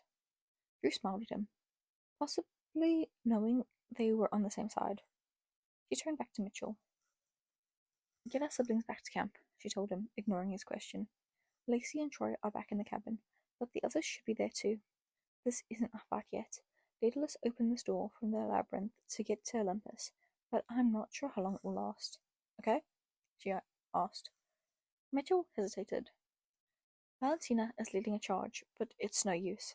We have to get them to safety and try to grab as many unclaimed kids as we can. Unclaimed kids? Percy asked. The group turned to him. Castor and Pollux looked equally confused, but Grover had something akin to suspicion on his face. It made Percy nervous. I'll send anyone I see back here, but I'm going in, he told her. Drew didn't argue. He felt a jolt of bravery and turned to see Sam smiling weakly at him. Thank you, he told them. It sounds like we don't have a lot of time, Pollux said, and pulled out his sword. Castor mimicked the movement as they all filed into the tunnel. Mitchell cursed under his breath, throwing frustrated looks at Drew as he did so. What does this even mean, Drew? Are you going with the hunters? He hissed to her as they entered. The inside was dark and damp, similar to the other passages of the labyrinth he had become familiar with over the past couple of weeks. Percy, what are you even doing with all this? Mitchell asked. Screams sounded somewhere in the distance, and Percy could see various people scrambling in. An explosion shook the tunnels, leveling dust everywhere. In the distance was a pinpoint of light. Run! Go! Someone shouted, and more kids filed in. Go! The gods are here! What was happening? Percy pushed forward, right as he saw the light at the end of the tunnel grow to about the size of his palm. A growl sounded, and Percy was slammed against the cave wall. Mrs. O'Leary, down! Someone shouted, and the growling paused. Quintus. Only, no, it wasn't Quintus who was pushed up against him. Annabeth? Percy, she gasped in echo. Percy fell forward. Thank God you're okay, she said, and helped him steady himself. She was dressed in armor, looking tired and dirty, but otherwise okay. Percy felt a sigh of relief. There, almost everyone accounts for. If only he could just find Selena. What are you doing here? He asked. Annabeth laughed. Yeah, that's a whole thing. I woke up after the labyrinth and and wanted to go back in. "Quintus, join me," she said with a jerk of her head towards where the swordmaster was smiling behind her. "Turns out he's Daedalus," she said quietly. Quintus waved. "Son of Athena, and on the Titan side," she said. Percy's mouth dropped. "Evelyn is a persuasive recruiter," Quintus told him, scratching behind Mrs. O'Leary's ears. "I wouldn't say I'm fully committed to their cause, but Annabeth and Evelyn asked me to carry out a task, and I found myself willing." He smiled. "Though this third side of the wall is intriguing me now. How about you, Annabeth?" he asked, voice light and conversational, as if there wasn't a bloodbath at the end of the tunnel. Was this man even alive? He supposed now wasn't the time to ask questions. "I'm staying with Luke," Annabeth said, though she didn't sound entirely sure. "Well," Daedalus replied, "they are certainly the more organized of the three right now," he mused. Percy narrowed his eyes. Son of Athena, why would he turn against his mother? Then again, so had Annabeth, technically. He didn't know what to make of this new allegiance. Not that it sounded like there was much loyalty going on with that man. Daedalus's smile grew, perhaps sensing Percy's trepidation. "Well, I'm going with Bianca," Percy said. Annabeth's lips pursed. "I'm sorry," he told her. "You knew about her and Nico, didn't you?" she asked and ran a hand through her hair. "It was what you were hiding from me?" Percy opened his mouth. It was an easy ask. To say yes and hope they could be friends again? Even if he did, though, Annabeth was too clever. She said she knew he'd been hiding something since the beginning. It wouldn't do him any good to lie. "It isn't the only thing," he said, and reached out to squeeze her hand. "And soon I will tell you the rest." "Why? You just said we were on opposite sides." Percy laughed. "According to Evelyn, we don't really know what side we're on. Maybe she's right, but I still think you and I are on the same side," he said. Annabeth smiled a little at that. "Can we try to stick together this time, please?" he asked her. I keep losing people, and I just need everyone to stay with me for a bit," he said with a bitter laugh. Annabeth bit her lip. "Okay," she said quietly. "Together." And with that reassurance, she let him go. Other people were filing into the labyrinth. Daedalus sent Mrs. O'Leary to lead them towards a tunnel that would bring them to the Titan camp. As Annabeth turned to where Drew was waiting with the others to file through the tunnel, Castor went up to Percy and touched his arm. "Watch your back," he said. Percy nodded and began to push past through the exit to where the light momentarily blinded him, but the sound of yells and metal clanging repeatedly roared in his ears. As he blinked away the brightness, he could slowly make out his surroundings. The Olympus garden, or what was the garden. There were no more plants. Percy wasn't sure how or when or how, but someone had resurrected every single unclaimed demigod. Percy found the entire place hard to recognize with it being so barren. The gates were knocked down, smoke rising around and blood splattered onto the stone behind him. Capture the flag did not prepare you for real battle. Arguably, there wasn't much in life that would, but this was something else. There were no coloured plumes or uniforms to signify who belonged to what side. Part of the chaos was trying to figure out who you were even fighting. Campers seemed to be going with the strategy that if they didn't recognize the person, that they were unclaimed or an enemy. The Titan side seemed to be going with the opposite, though they were clearly more focused on defending themselves from gods than actually attacking as they pulled newly transformed unclaimed kids out of the garden towards the labyrinth entrance they had exited from. From the air, he could see Bianca, almost glowing as she raised the knife Zoe had given her and screamed out a battle cry. Hunters all came down as they dove into the chaos. Despite their impressive appearance, Percy wasn't sure this fight would be lasting long. Given the presence of the Olympians, they weren't killing anyone yet.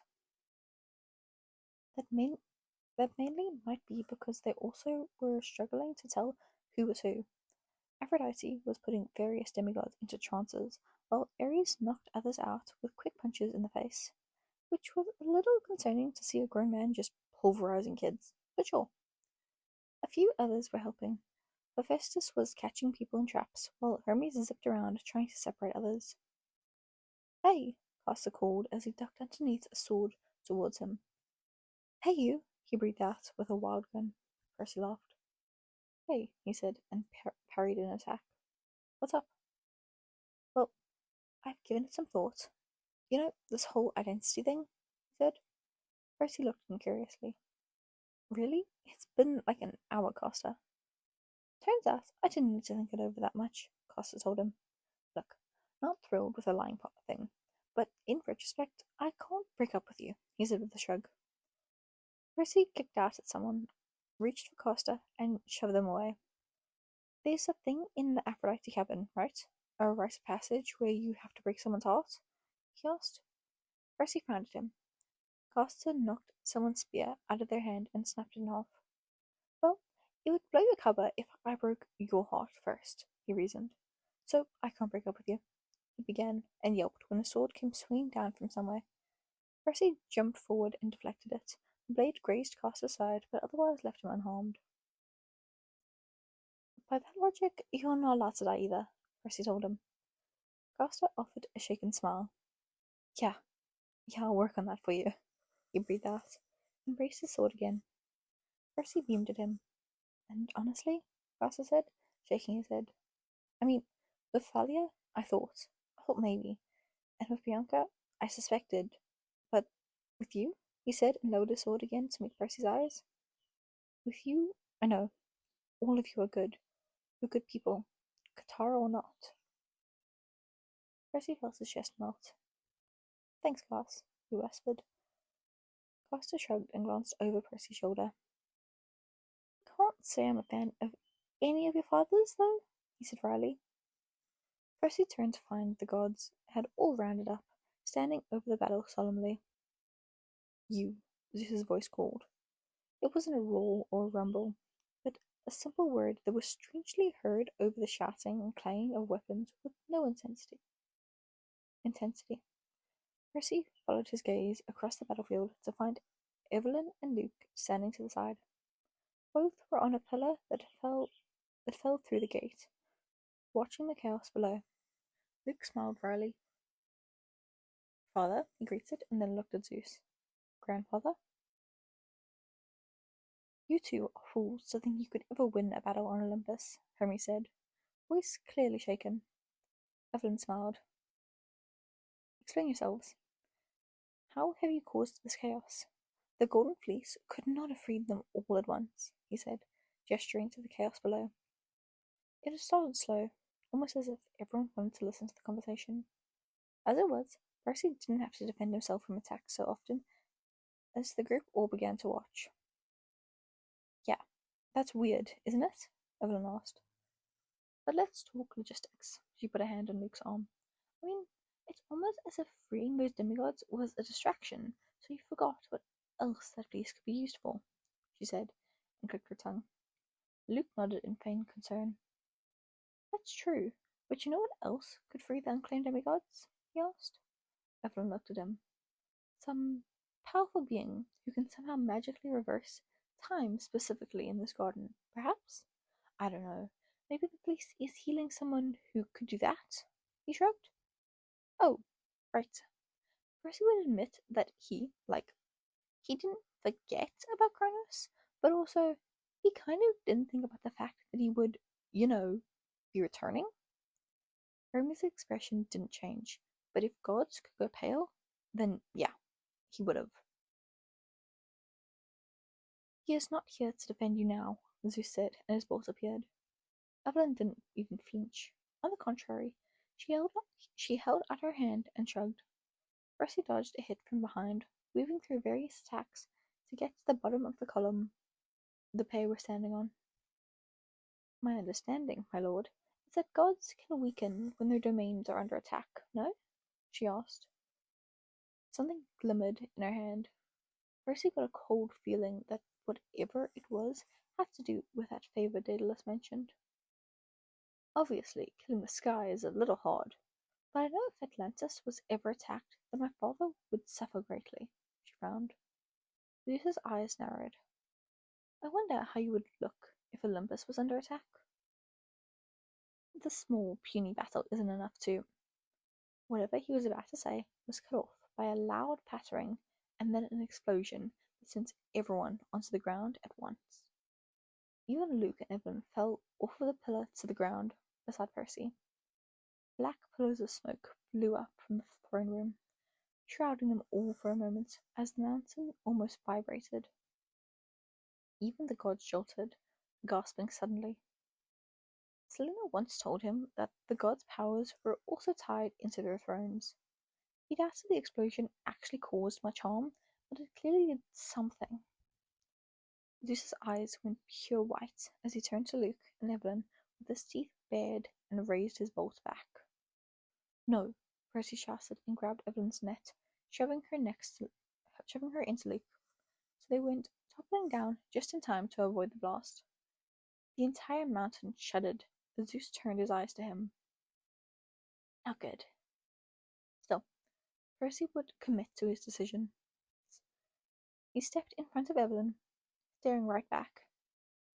If he was going to die, then he would die on the right side of this thing. He wasn't sure if that was with the Titans or gods or Bianca, but it was defending someone who he didn't think deserved to die. So, there you go. Zeus's lips curled back, entire body crackling with energy as his master bolt materialized once more. Ah, yeah, that seemed about right. Percy pulled out his sword, which was a little useless, but sure. He wasn't sure if anyone else had noticed the showdown amongst all the chaos going on, so he stepped back to try and make some room without anyone getting caught up in the strike zone. Zeus pulled his hand back, and then Percy saw what might have been the coolest goddamn thing in the entire world. There was a flash of gold and silver, like bullets that momentarily had Zeus stumble back. Percy couldn't quite digest precisely what was happening. He could see ropes lash out, pulling Zeus's arms down for a moment as he roared with fury. The lightning immediately zapped the rope off, but an arrow had already launched itself into his palm, holding him into the tree behind him. So much for an under-the-table transaction. Go, go, we aren't going to win a fight, a voice said, and Percy turned to see Apollo next to him, breathless and already knocking another arrow. You can drive, right? He asked, tossing him some keys before disappearing again in a flash of gold. Percy made him out again as Zeus's aura brightened. Apollo raised his hands as if containing the heat. Percy glanced down at the keys before pressing down the center button. Apollo's sun chariot appeared. Hey, Bianca, Annabeth! He shouted and clicked it again. There was a whirring sound, and it turned into a bus. We have to go! Hunters! Bianca shouted. And there was a sharp scream. Zeus had easily knocked Apollo to the side like a ragdoll doll, but Artemis had pinned him down with another arrow. It was worth noting none of the other gods had come to Zeus's aid. Yet. Not that he needed it. Artemis and Apollo looked as if they could only hold him for a few more minutes. Grabbing a few unclaimed demigods, he shoved them towards the bus. There was a wild rush as everyone seemed to scatter in 1,000 different directions. Percy jumped over the pieces of the smashed fountains towards where the bus was waiting. Percy could see Daedalus shoving campers inside the labyrinth entrance, while the mountain shook again. This time, rocks shifted, one hitting Daedalus across the back of the head. He collapsed onto the ground, while the demigods who had been trying to enter screeched as the labyrinth suddenly closed. Luke rushed over, grabbing Daedalus before pointing towards the bus. Evelyn went over to try to reopen the entrance, but quickly switched tactics, and also started shoving everyone towards the chariot. Meanwhile, Apollo had gotten up, blocking bursts of lightning with his bare hands, stumbling to the bus. He got in and shoved the keys in. Castor! Percy called, eyes flicking up to make sure his boyfriend was inside. Sure enough, he and Pollux were in the back with Grover. Annabeth, come on, he called. Go, someone else yelled. Annabeth, he said, resolutely keeping the bus on the ground as she made her way towards them with another girl on her arm. Percy cursed as he jumped out, ignoring the indignant screams of the others. The garden was crumbling altogether now, pieces falling away with bursts of dust. He dove to the girl's other side, helping her up as they stumbled towards the bus. Come on, he coughed. Artemis was up again, spear in hand. She jumped high in the air, almost as if she was weightless, before she came crashing down. We aren't going to make it. Yes, we are, Annabeth said fiercely. Right on cue, the ground underneath them crumbled. Percy fell, hitting the ground hard. A piece of rock smashed off. Percy! I'm here, he coughed and got up. He took another step towards them, but another rock began to fall away. Percy fell again, but the rock lifted back, practically dragging him towards the bus. Annabeth cried out in surprise as Percy was thrown in front of them. How? He began, but was cut off by several rocks rising at once and slamming forward towards Zeus. They all exploded in the air the second they touched the god, but it definitely quietened things for a moment. The girl next to Annabeth raised her hands, and the rocks all slammed down again. Hi, she breathed out. I'm Hazel. She crossed her arms and thrust them out. A piece of stone rose between them and Zeus, shielding them from the debris flying everywhere. Percy's mouth dropped a little as he stared at her. Hi, Hazel, Percy said, eyes flickering to the stone wall. That was awesome. And terrifying, but we have to go, he told her, and pried the door open on the bus. Annabeth shoved them both on, where Luke was waiting in the driver's seat. I punched in the coordinates, he began, because apparently he was hitching a ride too. But Percy waved the words away as Evelyn appeared to help Hazel onto the bus. Go, Percy managed, and Luke slammed whatever coordinates he had locked in. The bus shot off, shaking wildly as they were jolted forward. They made it about 100 feet before Apollo appeared, shoving Luke out of the way. Yeah, we're not going fast enough for a pistol, Zeus, he said and smashed some buttons. Artemis, I don't want to admit it, but I might need your help. Everyone duck, Artemis's voice called, and Percy barely had time to get to the ground when the entire bus rattled and then went completely still. Did they die? Percy tried to look up, but someone shoved his head back down. We're going too fast. You'll vaporize. You'll vaporize, Hotshot, Apollo's voice said. All right. Percy shrunk a little more onto the ground. Percy wasn't sure how long they flew. He was almost asleep when the bus shredded again, stopping so that everyone yelped at the jolt. Sorry, Apollo called, and Percy glanced up. Apollo was slumped in the seat, looking exhausted. Burns covered his entire body, ichor dripping from some wounds as he winced when he caught Percy's eye. He smiled, though it seemed a little forced. Thank you, Percy told him. Apollo's smile vanished. Yeah, well, we're officially on the same side now, he muttered and got up. And let the fates help us if we don't win, he said, and looked over his shoulder. Did we make a mistake? He asked, where Artemis had appeared. It's too late to question it now, she said, and pushed past them to kick open the door. Everyone pushed out, loud yells and confused arguments breaking out as people tried at once to treat wounds or there. Percy grimaced as he saw a few demigods stumbling around each other. It looked as though some opposing sides might have all found their way onto the bus in a desperate attempt to flee. Not that he minded saving them, but get back, one girl was saying with her spear raised. You guys are coming with us. With you? We're the ones who saved them. Save them? They could be Kataras. Look at where we're at, someone else snapped. Percy looked around. That was a good point. Luke had punched in the coordinates. Where had they ended up? The area was covered in various tents and had weapons littered around with areas that could be training facilities. To his right, he could see a beach with a large cruise ship out front. The Princess Andromeda. Percy turned back to see other kids poking their heads out. The Titan camp. Percy put his hand on his sword, but he didn't feel threatened. There was nothing dark or dangerous about this place that he could see. It looked almost like, well, a safe place. He turned back to groups facing off in front of him. What's happening? Percy asked, stepping in between the groups. They all turned to him. It was then that he noticed the shivering kids off to the side. Were you fighting over the unclaimed kids? He asked and shook his head. They can choose their own side, if they even want to fight, he added. One of the kids cleared her throat, stepping forward. It was the one from before, Hazel. And what are the sides? He asked. We wake up with a war around us and angry gods. Who are you? She asked, glancing at everyone. We're the ones who kept you from being a pretty little plant, one boy sneered, so you can thank us and pick up a sword. I don't need a sword, Hazel promised him, jutting out her chin. I need an explanation. She crossed her arms over her chest.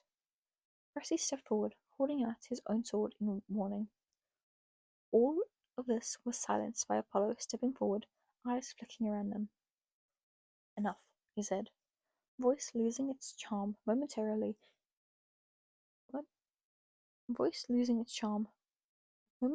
into something flatter and malicious.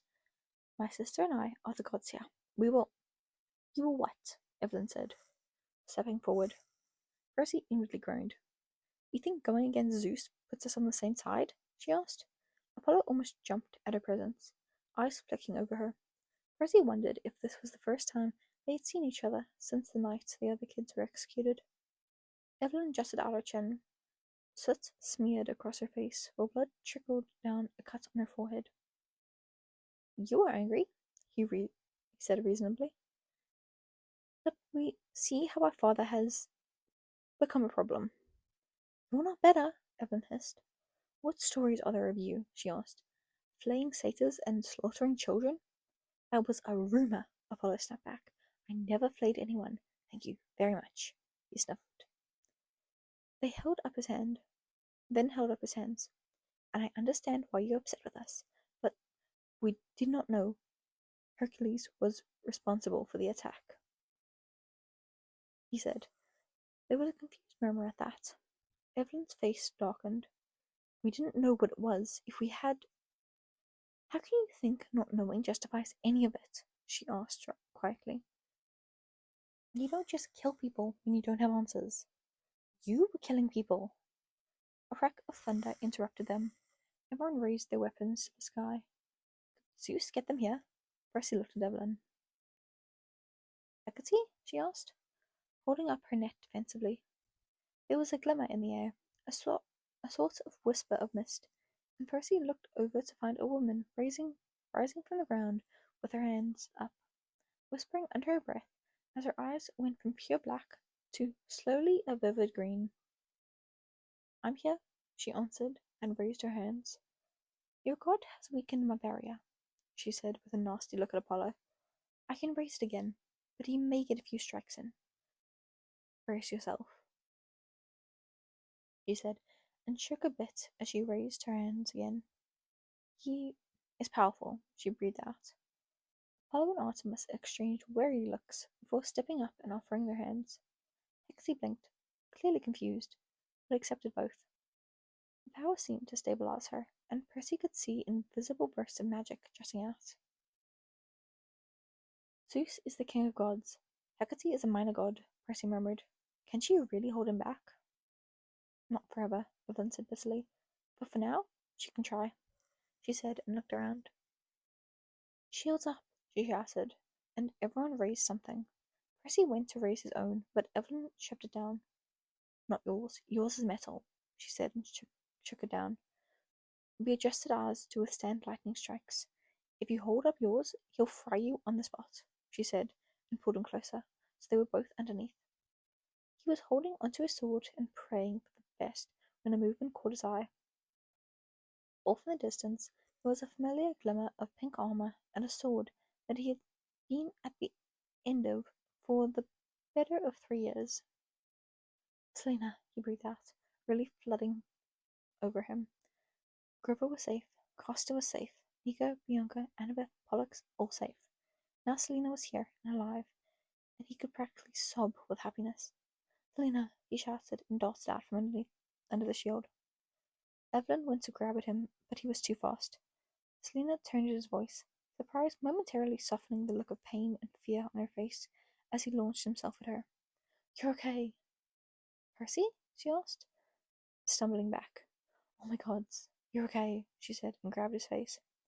"They said you went to the maze," she murmured. "What are you doing here? Who are these people?" she asked, brushing his hair back. He was taller than her now. Still, it didn't matter if Percy had 1 or 5 inches over her. He still felt like he was 12, and she had most of the answers. "Where have you been?" he asked her. Selena opened her mouth to answer, but fell silent when her eyes went up to the black cloud above them. It was Zeus's final attack. "Never mind, we need to," he began, but was cut off by a wild scream. "Traitors!" someone yelled, and Percy caught sight of a Camp Half-Blood shirt rushing towards them with a sword out. Several people moved, but Percy was faster. He yanked out his knife and deflected the hit as he shoved Selena out of the way, using Riptide to disarm them. So the camper was on the floor in 3 seconds. From behind him, someone screamed his name. He turned, fully prepared to ward off another wayward camper who had accidentally found themselves in the group when something hit him hard. He fell back, catching himself at the last second so that he could raise his sword and prepare for a second attack. When a white light blinded him, everything went still. It wasn't an attacker. It was someone pushing Percy out the way. Riptide dropped to the ground as he registered a body on the ground where he had been standing 3 seconds earlier. No. People were all staring, clearly in shock, as Percy felt his breath leave him altogether. No. He took a step forward, numb. He could see the body perfectly still. Blue and purple bruises were already webbing across the skin, like mini lightning strikes of their own. It wasn't a lot of blood, but Percy could see. He could see.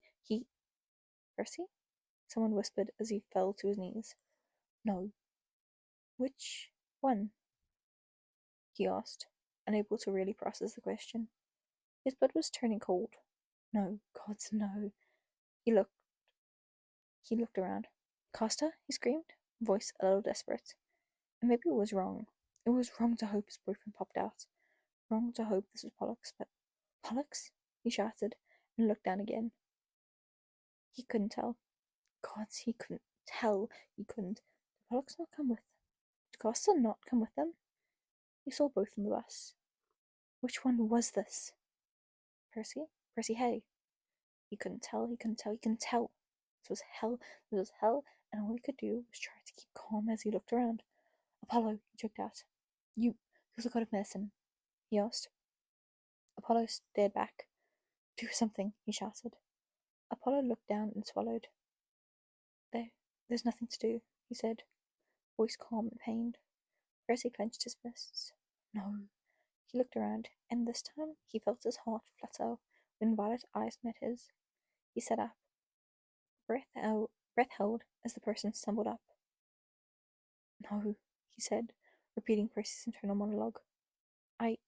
He began and fell down on the body's other side. "But," he began, and Percy wanted to reach across and shake him. He couldn't stand it. He couldn't stand not knowing. He couldn't stand it. Cass? Pollux whispered, and Percy felt whatever had been holding his sanity together shatter. Covering his mouth, he made a choking sound to keep from screaming, "No, no, no, no, no, no, no, no, no, no." Someone touched him again, and he put his head down on the ground. He couldn't feel Evelyn's eyes on him. She hadn't said a word, but he could almost hear the words anyway. "Zeus did this," they seemed to say. "He did it. This is what the gods do. I warned you." And perhaps one day he could appreciate the irony that he had done everything right. He had hidden, he had kept his secrets, protected his friends, protected his family, and still, he was reliving Evelyn's life. Someone knelt beside him. He looked over. "He's dead?" Percy asked her.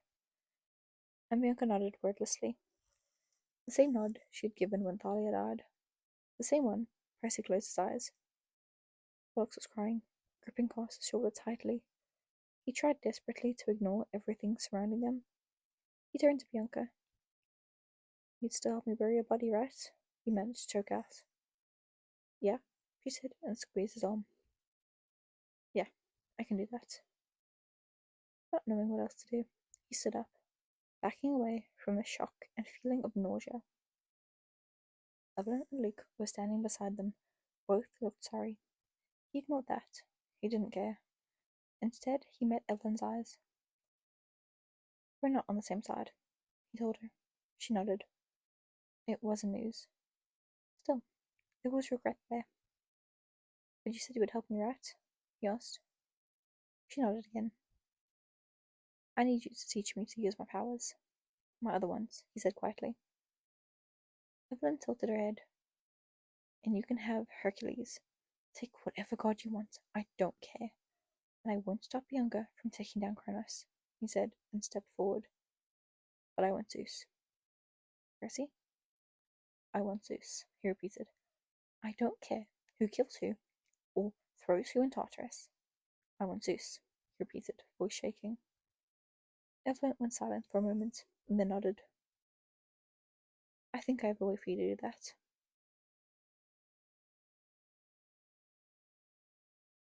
Okay, that's the end.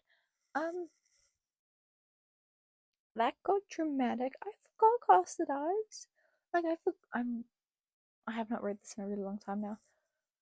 I forgot he dies. Today's not a good day for me. At all. Like, what do you mean he dies? Oh, also, friends all left. Not all of them, like, 3 of them left today. I'm so sad. The reason I have not been posting at all recently, cannot tell you the last time I posted, was because this year there was a lot of transfer students in my year, and I made friends with like I made friends with a lot of them, but I became really close friends with 3 of them, and then like extremely close friends with 2 of them, and they left today. But yeah, no, I've been hanging out with them a lot recently, so so sad.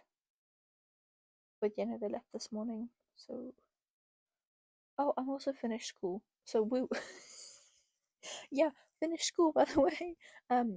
My last day was Wednesday, and we had like a cute little picnic, and it was nice. But now they're gone. That's so sad. Anyway, um, I will definitely be posting a bit more often. I'm definitely doing things this summer, like with friends and all that. But also, I'm off school, so I'll have a lot more time on my hands. So that'll be nice. Anyway, this is dramatic. I had fun with the voicing of things because emotion, more specifically over dramatic emotion. I love doing that, it's so fun. Anyway, hope you enjoyed. Sorry this took so long. Expect more frequent uploads. Not really, because my voice will still die and I'll still be busy, but like I'll have more free time. Does not mean I use my free time to record videos. I'm also working on making a sunflower blanket, like crocheting a sunflower blanket. So no promises, but I'll try. Anyway, hope you enjoyed. Bye bye.